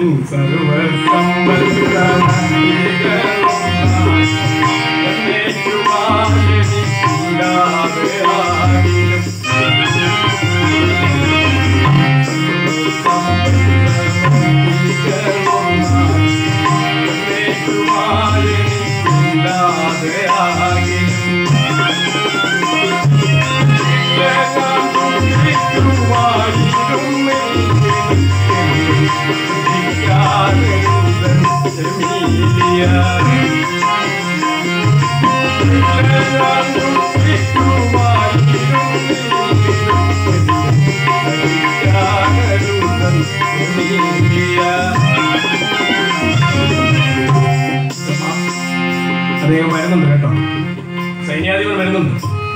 അതെ, എവിടെ നിന്ന് വരികയാണെന്ന് നമുക്ക് ഓർമ്മയുണ്ട്. സൽസ്വഭാവത്തിന്റെ ദേവതയാണവൾ, സംശയിക്കില്ല ഒരു കാലവും ഞാൻ നിന്നെ എന്ന് പറഞ്ഞു നടന്ന മനുഷ്യൻ ഈ വേശ്യയിന് മേലിൽ ചതിക്കാൻ പാടില്ല. എവളെ ഞാൻ അത്രയ്ക്ക് ദേഷ്യം മണ്ടയിലേക്ക് ഇയാഗോ പറഞ്ഞു കൊടുത്ത ദേഷ്യങ്ങളെല്ലാം മണ്ടയിലേക്ക് അടിച്ച് കയറ്റി വട്ടനായി വരികയാണ് ഒഥല്ലോ. ഒഥല്ലോ നടന്നു വന്നു, ഭാര്യ സമീപത്തേക്ക് കടന്നു ചെല്ലുന്നു. ആ, തലവേദന കുറവുണ്ടോ? തലവേദന കുറവുണ്ട്, പക്ഷേ ഈ ഇടവേ കണ്ണിന്റെ പുളയ്ക്ക് വല്ലാത്ത ചുടിച്ചിൽ. നീ പോയി ഞാൻ നിനക്ക് തന്ന കൈലേസിനെ എടുത്തോണ്ട് വരൂ. അത് എന്താ, തലവേദന അപ്പൊ കുറവില്ലല്ലേ? കുറവുണ്ടെങ്കിൽ എനിക്കൊരു കാര്യം അറിയണം. എന്ത്? കാഷ്യൂ തിരിച്ചെടുക്കാമെന്ന് പറഞ്ഞില്ലേ?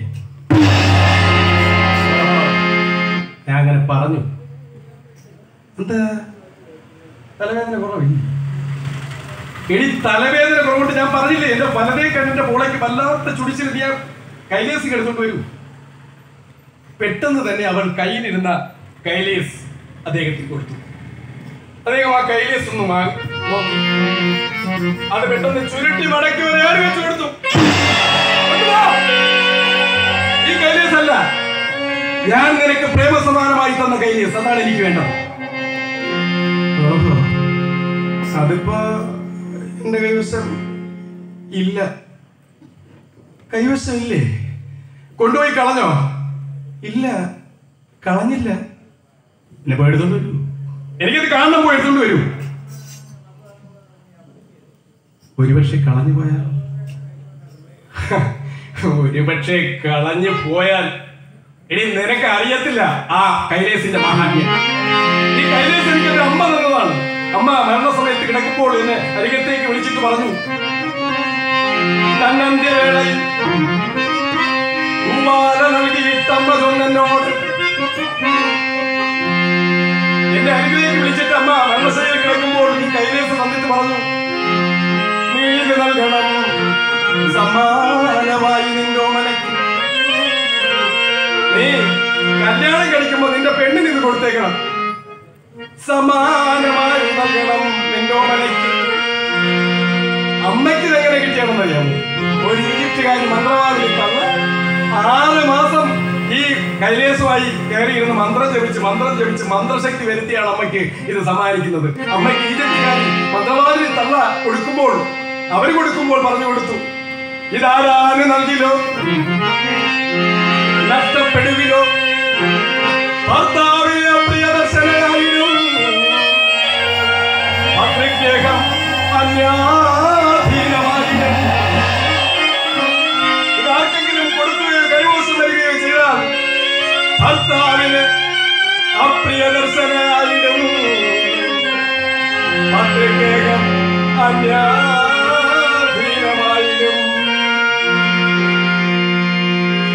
ഓഹോ, അത്രയ്ക്ക് വിശിഷ്ടമായ ദുആയാണ്. ഞാൻ അറിഞ്ഞില്ലല്ലോ. ആ, നീ അത് കൊണ്ടുപോയി കളഞ്ഞോ? ഇല്ല, കളഞ്ഞിട്ടില്ല. പിന്നെ പോയി എടുത്തോണ്ട് വരൂ, എനിക്കത് കാണണം. പെട്ടെന്ന് അവൾ അകത്തേക്ക് പോയി. അല്പസമയം കഴിഞ്ഞു തുവാല എടുക്കുന്ന മട്ടിൽ പോയി പെട്ടെന്ന് തിരികെ വരികയും ചെയ്തു.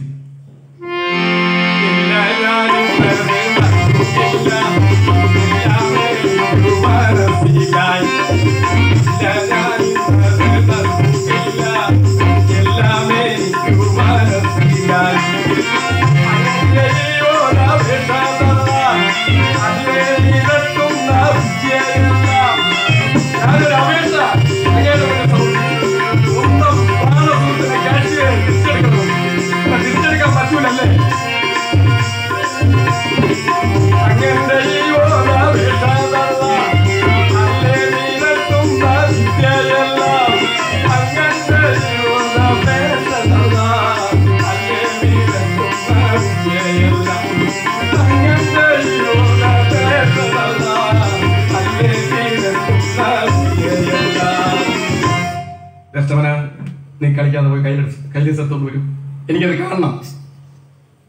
കാഷ്യോയുടെ കാര്യം പറയും. നല്ലൊരു സുഹൃത്തല്ലേ, അങ്ങയുടെ പ്രാണ സുഹൃത്തല്ലോ കാഷ്യോ. അദ്ദേഹത്തിനെ തിരിച്ചെടുക്കണം. ഡസ്റ്റമൻ കൈലേസ് എടുത്തുകൊണ്ട് വരൂ. കാഷ്യോയുടെ കാര്യം പറയൂ. ഡസ്റ്റമൻ കൈലേസ് എടുത്തുകൊണ്ട് വരൂ.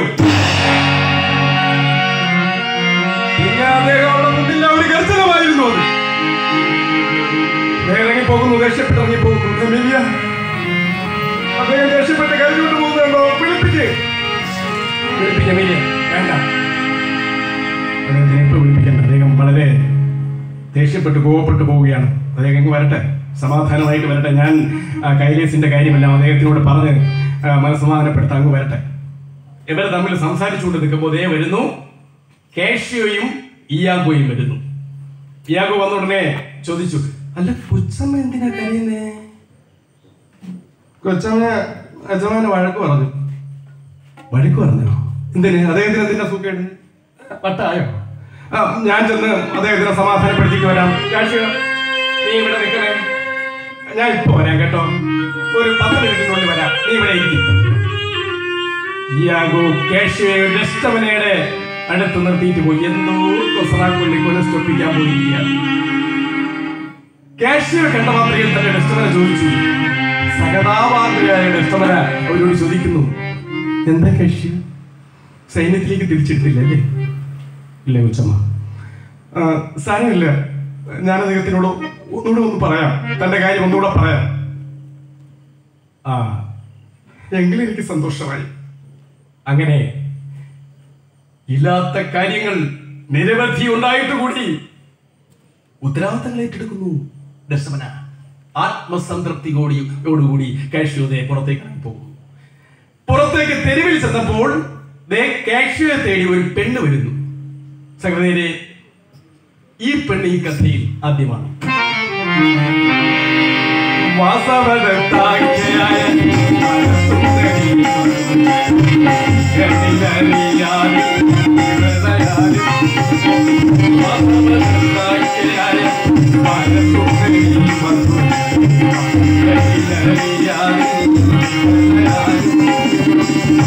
ഉത്തര മഥുരാപുരിയിൽ വാസവദത്തെ അറിയാത്തവർ ആരുമില്ല എന്നല്ലേ ആശാൻ പാടിയത്? ഇവിടെ ഈ ദ്വീപിൽ ഇവളെ അറിയാത്തവർ ആരും തന്നെ ഇല്ല. ഇവളുടെ പേര് ബിയാങ്ക.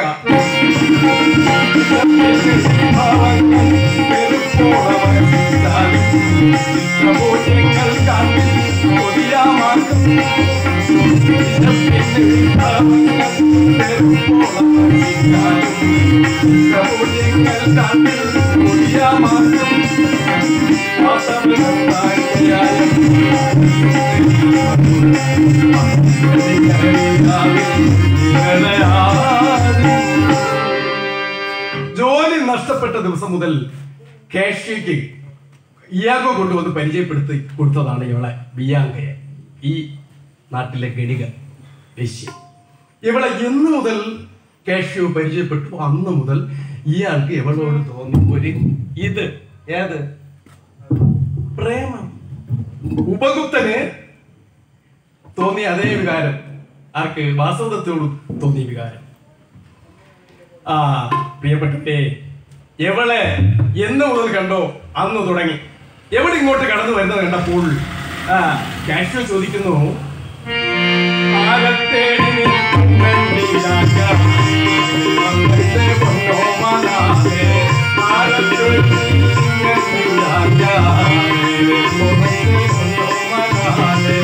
ഞാനോ അറിയാമയ്യല്ലേ അങ്ങേ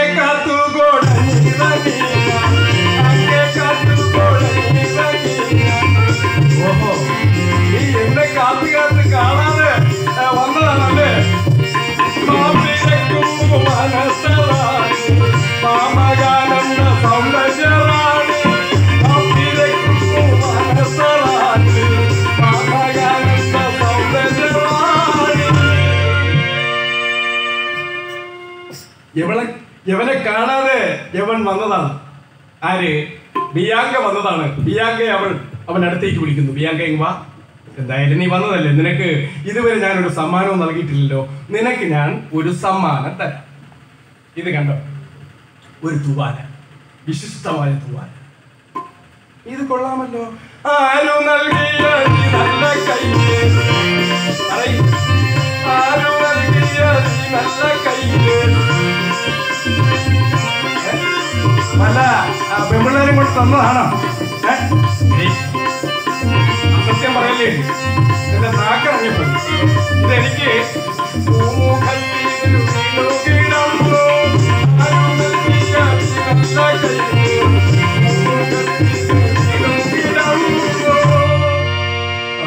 പറയുന്നത് ഞാൻ വിശ്വസിക്കാം. എങ്കിൽ ഇങ്ങ് തന്നേരെ.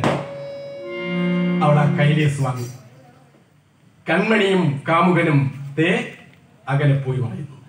ഈ സമയത്ത് ഓഥല്ലോ കടപ്പുറത്ത് മണപ്പുറത്ത് ചിന്തിച്ച് ചിന്തിച്ച് മനസ്സുണ്ടാക്കി അങ്ങനെ ഇരിക്കുകയാണ്. ഈ സമയത്ത് ഇയാഗോ കയറി വരുന്നു. സേനാനായക, അല്ല നീ വന്നോ? ആ ഞാൻ വന്നു. നീ എവിടെ പോയിരുന്നു? ഞാൻ എന്റെ വീട്ടിൽ പോയി, കാശിയുടെ വീട്ടിൽ. എന്നിട്ട് അവനെ കൊണ്ട് എല്ലാം സമർപ്പിച്ചു. എന്ത് സമർപ്പിച്ചെന്നു? എല്ലാ കാര്യവും സമ്മതിപ്പിച്ചു. പറയും, എന്ത് സമ്മതിപ്പിച്ചു? ഓ, അങ്ങയുടെ മുഖത്ത് നോക്കി ഞാൻ എങ്ങനെ ഇത് തുറന്നു പറയും? അങ്ങയുടെ കാതിൽ ഞാൻ മന്ത്രിക്കാം. കാതിൽ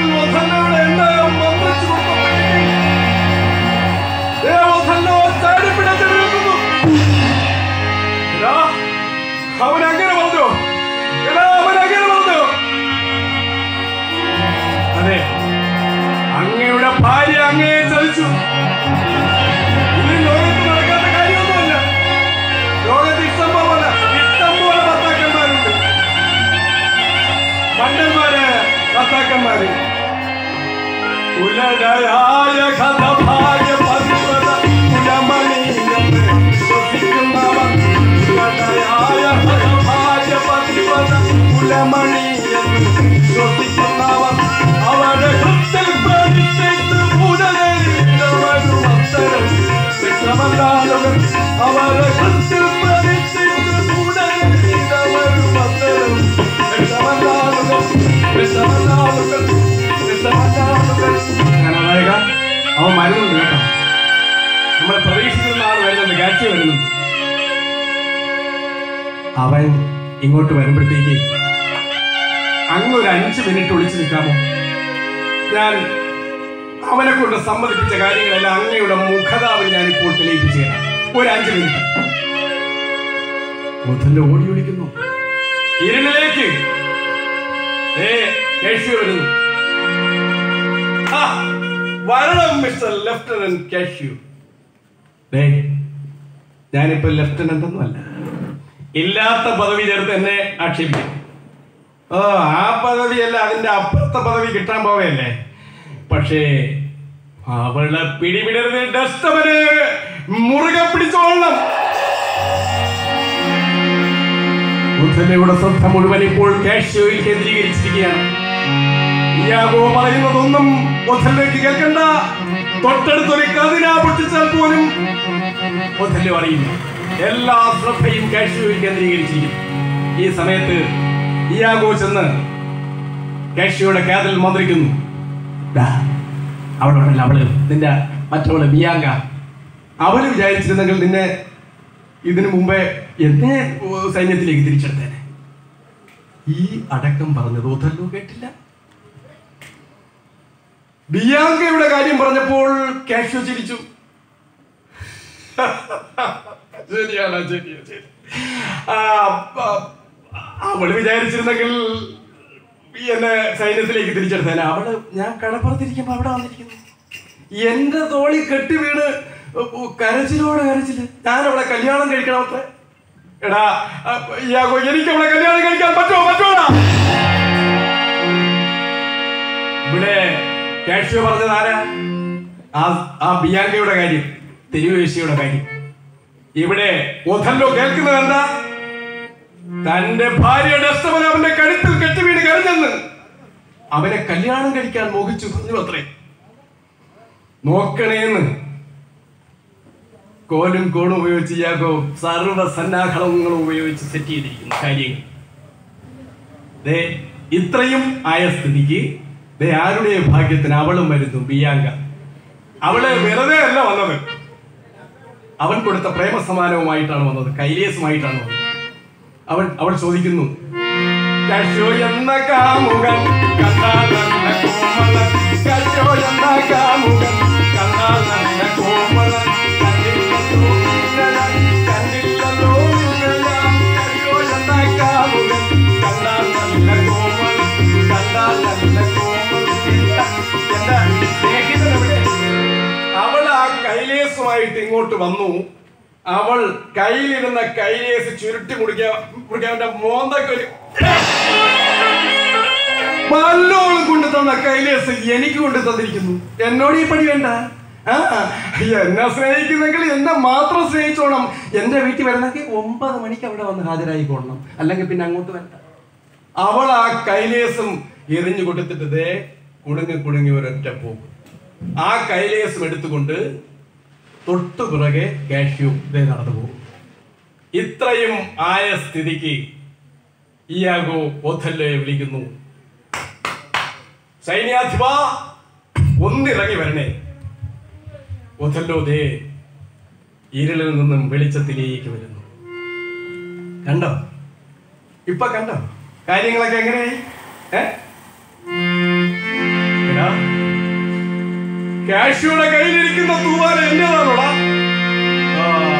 കണ്ണ് കാണാൻ വയ്യത്തില്ല അല്ലേ? കണ്ണ് കാണാൻ വയ്യെങ്കിൽ കൊണ്ടുപോയി ചികിത്സിക്കണം. അങ്ങയുടെ അതേ കയ്യില് സംഘ പ്രേമസമാനമായി ഭാര്യയ്ക്ക് കൊടുത്ത അതേ തൂവാല. യാഗോ, നീ അവളെ എനിക്ക് കൊല്ലുന്നതിന് വേണ്ടി അല്പം വിഷം തരൂ. വിഷം തരില്ല ഞാൻ. വിഷം കൊടുത്തു കൊന്നാൽ തെളിവാണ്.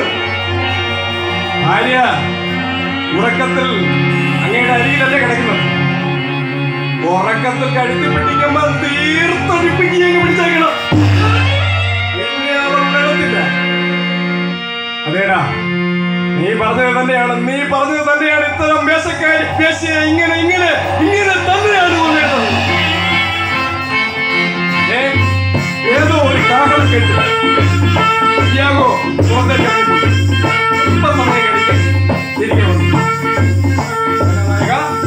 ആ വരുന്നത് അത് മറ്റാരുമല്ല, ഊഹിച്ചിടുന്നു ഞാൻ നൂതന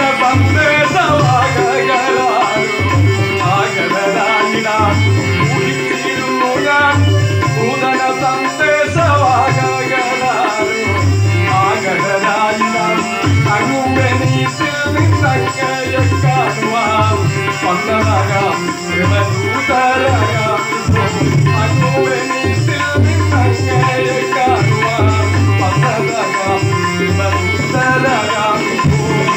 യാഗോ പറഞ്ഞത് ശരിയായിരുന്നു. രാജദൂതൻ വന്നിരിക്കുന്നു രാജസന്ദേശവുമായി. രാജദൂതൻ വന്നു. അങ്ങ് വായിച്ച് കേൾക്കുവാനുള്ളതാണ്. നിങ്ങൾ തന്നെ വായിക്കും. നാട്ടിൽ മടങ്ങിയ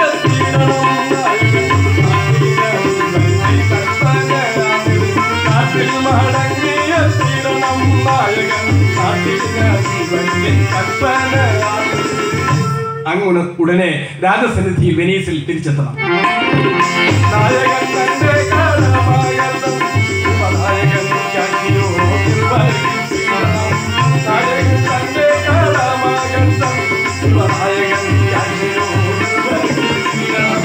രാജ്യകാര്യങ്ങളെല്ലാം ഉപനായകൻ കാഷ്യോ ഏൽപ്പിച്ചിട്ട് അങ്ങുടനെ രാജസന്നിധിയിൽ തിരിച്ചെത്തണം. ഈ സന്ദേശം വായിച്ചു കഴിഞ്ഞപ്പോഴേക്കും അവിടെ ഡെസ്റ്റമന വന്നു. അവൾ ആ സന്ദേശം വായിച്ചത് കേട്ട് തുള്ളിച്ചാടി.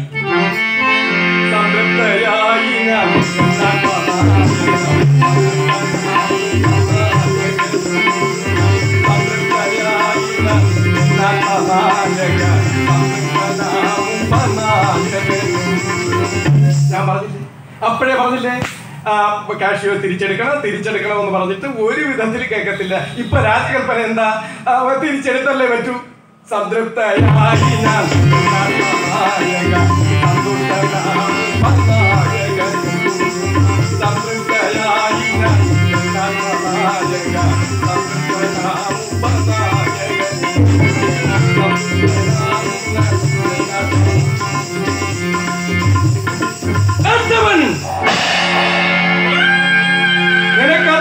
സന്തോഷമായിട്ട് സംതൃപ്തിയായോടെ അവനെ തിരിച്ചെടുക്കുന്നത്. അതേ പ്രാണേശ്വരൻ അവനറിയാത്ത അർത്ഥം എന്താണെന്ന് അറിയാതെ പറഞ്ഞുപോയി. അതേ പ്രാണേശ്വരൻ അവനെ എങ്ങനെ വിളിച്ച നാവ് കൊണ്ട് അതേ നാവ് കണ്ടില്ലേ നീ എന്നെ പ്രാണേശ്വര നീ അവനെ എങ്ങനെ അല്ലേടി വിളിക്കുന്നു? ഓസല്ലോ ചാടി വീണ്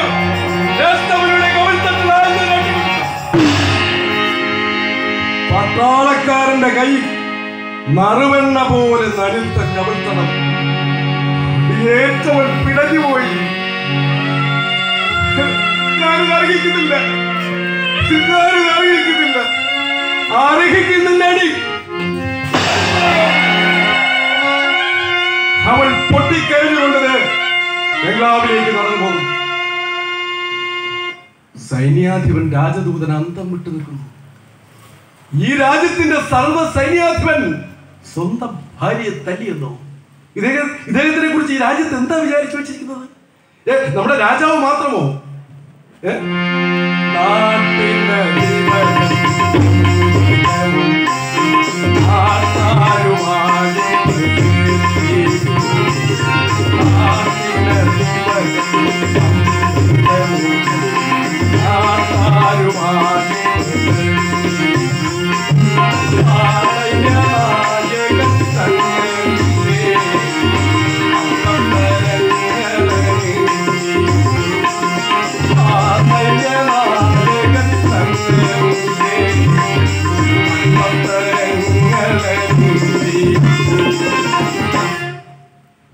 ഞാൻ കാഷ്യോ തിരിച്ചെടുത്തിട്ട് ഉടനെ അവിടേക്ക് രാജസന്നിധിയിലേക്ക് വരാം, നിങ്ങൾ പൊയ്ക്കൊള്ളൂ. അങ്ങനെ ഒരുവിധം അദ്ദേഹം പറഞ്ഞൊപ്പിച്ചിട്ട് അദ്ദേഹം സ്വകാര്യ മുറിയിൽ ചെന്നിരുന്നു. എന്നിട്ട് ഡെസ്റ്റമനെ വിളിപ്പിച്ചില്ല, എമീലിയെ വിളിപ്പിച്ചു. പരിചാരികെ ഇടിങ് വാ. അവൾ വന്നു. ആ കഥ കടച്ചു. എടീ, ഇനി ഞാൻ നിന്നോട് ചോദിക്കുന്ന ചോദ്യങ്ങൾക്ക് സത്യസന്ധമായി ഉത്തരം തരണം. ഓ തരാ. ഞാൻ ഇവിടെ ഇല്ലാത്തപ്പോൾ അവനിവിടെ വന്നിട്ടുണ്ട്. ആര്? അവനിവിടെ വന്നിട്ടുണ്ടോ കാഷ്യോ? ആ വന്നിട്ടുണ്ട്. 1-2 പ്രാവശ്യം വന്നു. വന്നിട്ട് സൈന്യത്തിലേക്ക് തിരിച്ചെടുക്കണമെന്നൊക്കെ പറഞ്ഞിട്ടൊക്കെ പോയി. പറഞ്ഞിട്ട് ഉടൻ അവൻ പോയോ? അതെ, ഉടൻ പോയി. അങ്ങ് എന്റെ കൊച്ചമ്മയെ കുറിച്ചാണോ ഈ ചോദിക്കുന്നത്? എടി, സംശയിച്ചു എന്നല്ല ഞാൻ ചോദിക്കുന്നത്. ചോദിക്കുന്ന ചോദ്യങ്ങൾക്ക് സമാധാനം പറഞ്ഞാൽ മതി. ഞാനില്ലാത്തപ്പോൾ അവനിവിടെ വരുമ്പോൾ നിന്നെ അവൻ പുറത്തേക്ക് അയച്ചിട്ടുണ്ടോ?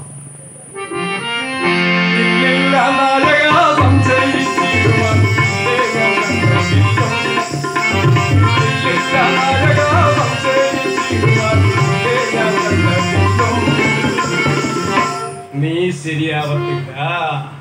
നീ കൊച്ചമ്മയുടെ അതേ ആള് തന്നെ. നീ പോ പോ പോ എന്റെ അടുത്തൊന്ന് പോ. അവളെ ഇനി വരാൻ പറ. ഡസ്റ്റമണെ ഇങ്ങ് വരാൻ പറ. എമീലിയെ പോയി അല്പസമയം കഴിഞ്ഞു.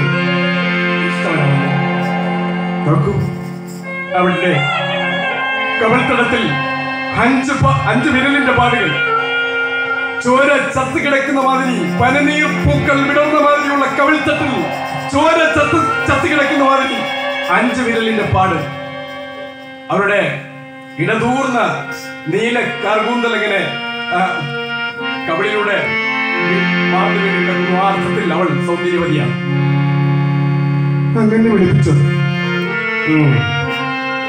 വിളിച്ചു. നീ അടുത്ത് വരുമോ? എന്താ എടേ, നീ എന്റെ കണ്ണിലേക്കൊന്ന് വെച്ചു നോക്കടി. എന്താ? നീ എന്റെ ആരാ? ഭാര്യ. എന്റെ ഭാര്യയാണെന്ന് നീ എന്റെ കൈയടിച്ച് സത്യം ചെയ്യടി. സത്യസന്ധയാണ് ഞാൻ. അതീശ്വരൻ സത്യമായി സംശയം. സത്യസന്ധയാണ് ഞാൻ. അതീശ്വരൻ സത്യമായി സംശയം. ഈശ്വരൻ, നിന്റെ ഈശ്വരൻ അറിയാമടി നീ ഒരു മഹാവഞ്ചകയാണെന്ന്. നിന്റെ ഈ സൗന്ദര്യവും സൗരഭ്യവും ഏത് പുരുഷനെയും പടുകുഴിയിൽ ചടിക്കുപടി നീ എന്തിനീ ഭൂമുഖത്ത് വന്ന് പിറന്നു?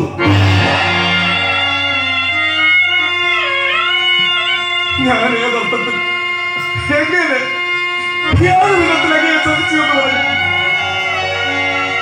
ഇനി നീ മഹാവഞ്ചകയാണ്. ചൊല്ലുവാൻ കഴിവോരുമോ ദേവാ, ചൊല്ലു. ഞാൻ എങ്ങനെ വഞ്ചിച്ചതങ്ങളെ, ഞാൻ എങ്ങനെ വഞ്ചിച്ചതങ്ങളെ, ഞാൻ എങ്ങനെ വഞ്ചിച്ചതങ്ങളെ, ഞാൻ എങ്ങനെ ഏത് വിധത്തിൽ എങ്ങനെ അറിയാതെ അറിയാതെ എടീ, ആകാശത്ത് ഉദിച്ചു നിൽക്കുന്ന നക്ഷത്രങ്ങൾ നിന്നെ കാണുമ്പോൾ മുഖം പൊത്തുവടി, തടുകുന്ന കുളിർക്കാറ്റ് നിന്നെ കാണുമ്പോൾ ഒഴിഞ്ഞു മാറുപടി. നീ ഒരു വേശ്യയല്ലേ? ധിക്കാരിയായ വേശ്യേ. ദൈവമേ, ഇതെന്തായി പറയുന്നത്? ഞങ്ങളോട് കരുണ കാണിക്കണമേ ദൈവമേ, ഞങ്ങളോട് കരുണ കാണിക്കണമേ. അവൾ കുട്ടിപ്പായി പ്രാർത്ഥിക്കുന്നു. അവളുടെ കണ്ണിൽ നിന്ന് ഒഴുകി ഇറങ്ങുന്ന കണ്ണുനീർ മെഴുകി തിരി ഉരുകി വീഴുന്നത് പോലെ പ്രവഹിക്കുന്നു. അത് കണ്ടു നിൽക്കുവാനുള്ള കരുത്തില്ലാതെ ഒന്നല്ലോ അല്പസമയം ഒന്ന് ശാന്തനായി. എടി, ജീവിതത്തിൽ എന്ത് ദുഃഖം വേണമെങ്കിലും, എന്ത് ജീവിത വൈഷമ്യങ്ങൾ വേണമെങ്കിലും ഞാൻ അനുഭവിക്കും. നീ എന്നെ ചതിച്ചു എന്ന് പറഞ്ഞാൽ, നീ എന്നെ വഞ്ചിച്ചു എന്ന് പറഞ്ഞാൽ അവൾക്ക് ഇത് വിശ്വസിപ്പിക്കുവാൻ കഴിയുന്നില്ല. അവൾ പൊട്ടിക്കരഞ്ഞുകൊണ്ട് പോകുന്നു. ഓഥല്ലോ ഇതൊന്നും സഹിക്കവയ്യാതെ പുറത്തേക്ക് പോകുന്നു കരഞ്ഞുകൊണ്ട്. കരഞ്ഞുകൊണ്ട് പോകുന്നല്ലോ. അതേ കൊച്ചമ്മ കരഞ്ഞുകൊണ്ട് പോകുന്നു. വിളിപ്പിക്ക്, കൊച്ചമ്മ തന്നെ വിളിപ്പിക്ക്. ഇല്ല, വിളിപ്പിക്കണ്ട. നീ ആരുടെ കാര്യമാണ് ചെയ്യുന്നത്? യജമാനന്റെ കാര്യം. ആരാ നിന്റെ യജമാനൻ? കൊച്ചമ്മയുടെ യജമാനൻ. എനിക്കങ്ങനെ ഒരാളില്ല. എനിക്ക് അച്ഛൻ നഷ്ടമായി, അമ്മ നഷ്ടമായി, ഇപ്പോൾ ഭർത്താവും നഷ്ടപ്പെടാൻ പോകുന്നു. ഇനി ഞാൻ ഈ വീട്ടിൽ നിന്ന് പോകുമ്പോൾ എന്റെ വിവാഹ വസ്ത്രങ്ങളെല്ലാം എന്റെ കിടക്കക്കരയിൽ കൊണ്ട് വെച്ചിട്ട് വേണം പോകാൻ. കേട്ടോ? എന്താ കൊച്ചമ്മ ഈ 3-4 ദിവസമായി നിങ്ങളുടെ ജീവിതത്തിൽ എന്ത് സംഭവിച്ചു? ഒഥല്ലോ പുറത്തേക്ക് ഇറങ്ങി പോകുന്നു. ഈ സമയത്ത് വരുന്നു ഇയാക്കോ വരുന്നു. എന്തിനാ എമീലിയ ഈ കൊച്ചമ്മ കിടന്ന് കരയുന്നത്? അറിഞ്ഞില്ലേ? കൊച്ചമ്മൻ യജമാനൻ കൊച്ചമ്മയെ തല്ലി. എന്തിന്? അദ്ദേഹത്തിന് വട്ടായിരിക്കും. ഞാൻ ചെന്ന് അദ്ദേഹത്തിന് സമാധാനപ്പെടുത്തിയിട്ട് വരാം. ഇയാഗോ പുറത്തേക്ക് ഇറങ്ങി ചെല്ലുമ്പോൾ അവിടെ നിൽക്കുന്നു ഡൊഡ്രിഗോ. നീ കരയണ്ടടാ, നീ എന്തിന് കരയണം? ഇന്ന് രാത്രി കുറച്ച് പണിയുണ്ട് നമുക്ക്. നീ വാ, നാളെ രാത്രി ഡെസ്റ്റമന നിന്റെ ഭാര്യയായി തീർന്നിരിക്കും. പാടാ. ഡൊഡ്രിഗോയെ വിളിച്ച് ഇയാഗോ പോകുന്നു. രാജദൂതനുമൊത്ത് അത്താഴ വിരുന്ന് കഴിഞ്ഞ് ഒഥല്ലോ പുറത്തേക്ക് ഇറങ്ങി. എന്നിട്ട് ഡെസ്റ്റമനെ വിളിക്കുന്നു. ഡെസ്റ്റമന, ഞാൻ പുറത്തേക്ക് പോവുകയാണ്, ഉടനെ വരും. കഥ കടക്കണ്ട, വിളക്ക് കെടുത്തണ്ട, എമീലിയെ നീ പറഞ്ഞു വിട്ടേക്കും. ആഹാ, അദ്ദേഹത്തിന്റെ ദേഷ്യമെല്ലാം കെട്ടടങ്ങിയെന്ന് തോന്നുന്നു. അതേടി, സംസാരത്തിൽ നിന്ന് ദേഷ്യമൊക്കെ കെട്ടടങ്ങിയെന്ന് തോന്നുന്നു. ഞാൻ ചോദിക്കട്ടെ, നിന്നോട് ഞാൻ ചോദിക്കട്ടെ, ഇത്തരത്തിലുള്ള പെണ്ണുങ്ങൾ ഈ ഭൂമുഖത്തുണ്ടോ എമീലിയ?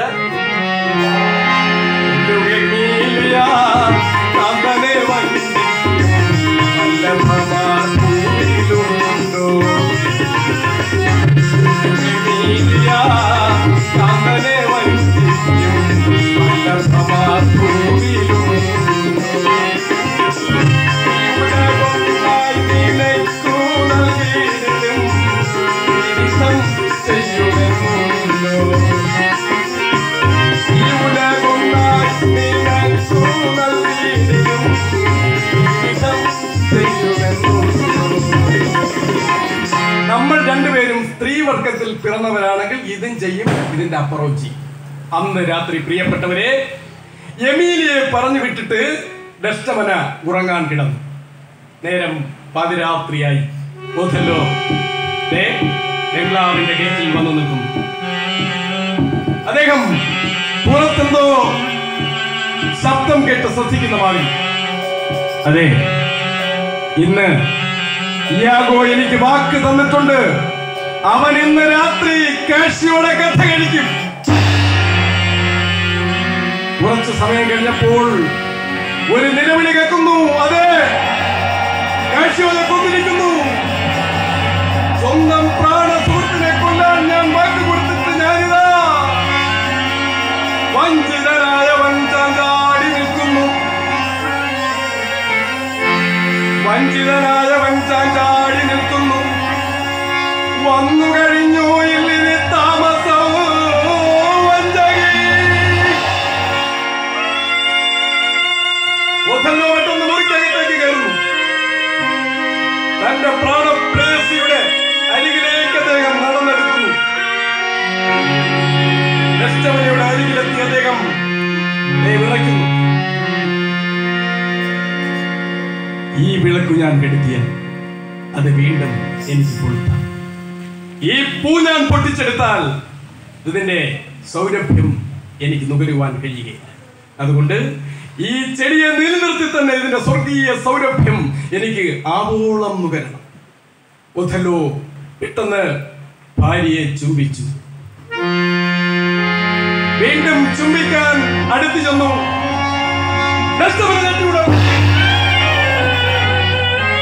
അങ്ങ് വന്നിട്ട് അധിക സമയമായോ? എന്താ വിളിക്കാത്തെ? എന്താ ആഹാരം കഴിക്കുന്നില്ലേ? എന്താ കിടക്കുന്നില്ലേ ഒഥല്ലോ? എന്താ തുറച്ചു നോക്കുന്നത്? എന്താ പല്ല് കടിച്ചമർത്തുന്നത് ഒഥല്ലോ? എനിക്ക് പേടിയാവുന്നു, എനിക്ക് പേടിയാവുന്നു. ശബ്ദിച്ചു. എടീ, നീ ഇന്ന് പ്രാർത്ഥിച്ചു.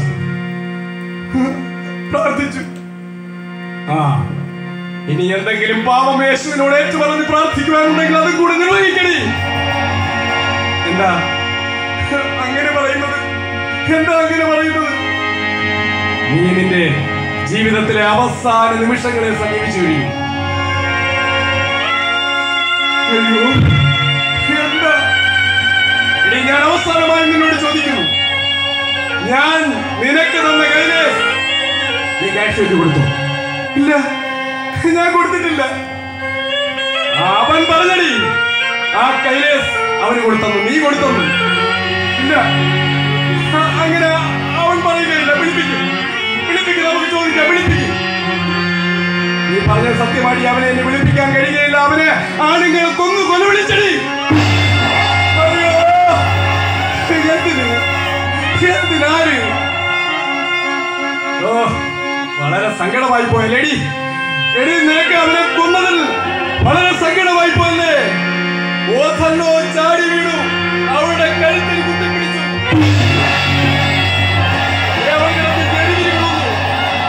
അവളെ കുത്തിപ്പിടിച്ച് ഒരു ഭാഗത്ത് അമർത്തി.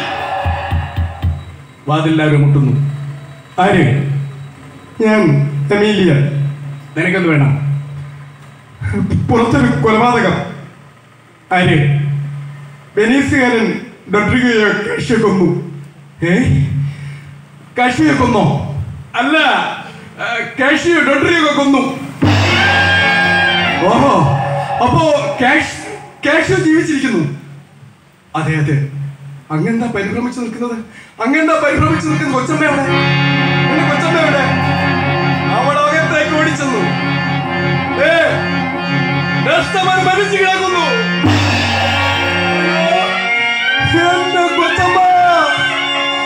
എന്റെ കൊച്ചമ്മ ആരാ കൊന്നത്?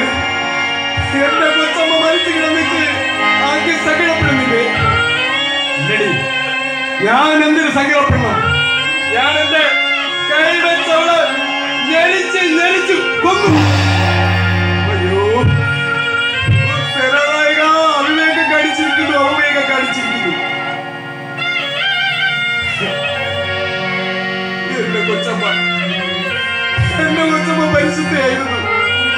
ഞാനാണ് ഈ കൈവേസ്. എന്റെ ഭർത്താവിനെ എടുത്തു കൊടുത്തു. വരുന്നു, ഇയാഗോദേ വരുന്നു. അവൾ ആ വാക്കുകളെല്ലാം പറഞ്ഞ് മുഴുവിപ്പിക്കുന്നതിന് മുമ്പ് ഇങ്ങോട്ട് വന്ന ഇയാഗോ കയ്യിലിരുന്ന കത്തി അവിടെ നെഞ്ചത്ത്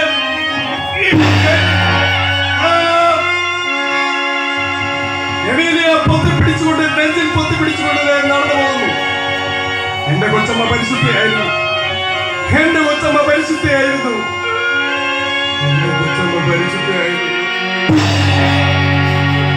എമീലിയയും മരിച്ചു.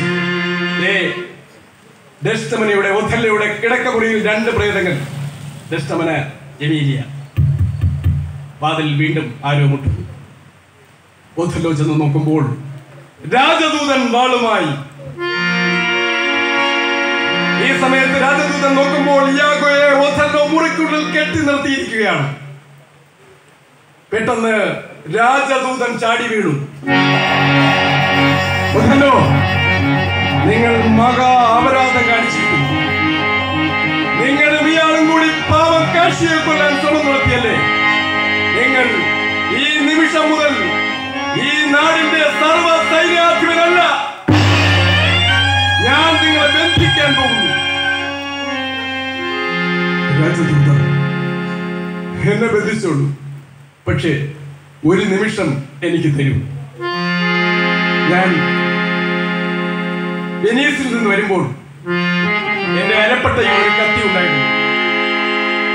ഈ കത്തി ഇത് ഞാൻ എന്റെ ശത്രുവിന്റെ നേർക്ക് ഒരു തുർക്കിയുടെ മാറിൽ ഒരിക്കൽ ഇതുപോലെ കുത്തിയിറക്കി. ഇങ്ങനെ സ്വന്തം കത്തി ഒഥല്ലോ തന്റെ മാറിലേക്ക് കുത്തിയിറക്കുന്നു. അദ്ദേഹം വേച്ച് നടന്ന് ചെന്ന് ഭാര്യയുടെ മൃതശരീരത്തിൽ വീഴുന്നു. ചുംബനത്തോടെ ഞാൻ പോട്ടെ,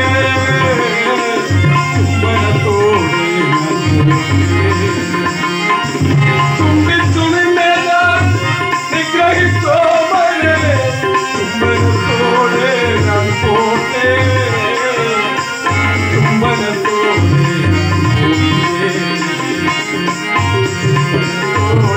ഞാൻ പോട്ടെ.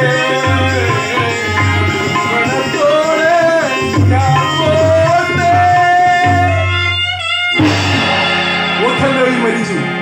പ്രിയ സഹോദരരെ, ഈ സമ്മേളന വേദിയിൽ ഒഥല്ലോ എന്ന കഥ ഇവിടെ പൂർണ്ണമാകുന്നു. നിങ്ങൾക്ക് വിപ്ലവ അഭിവാദനങ്ങൾ.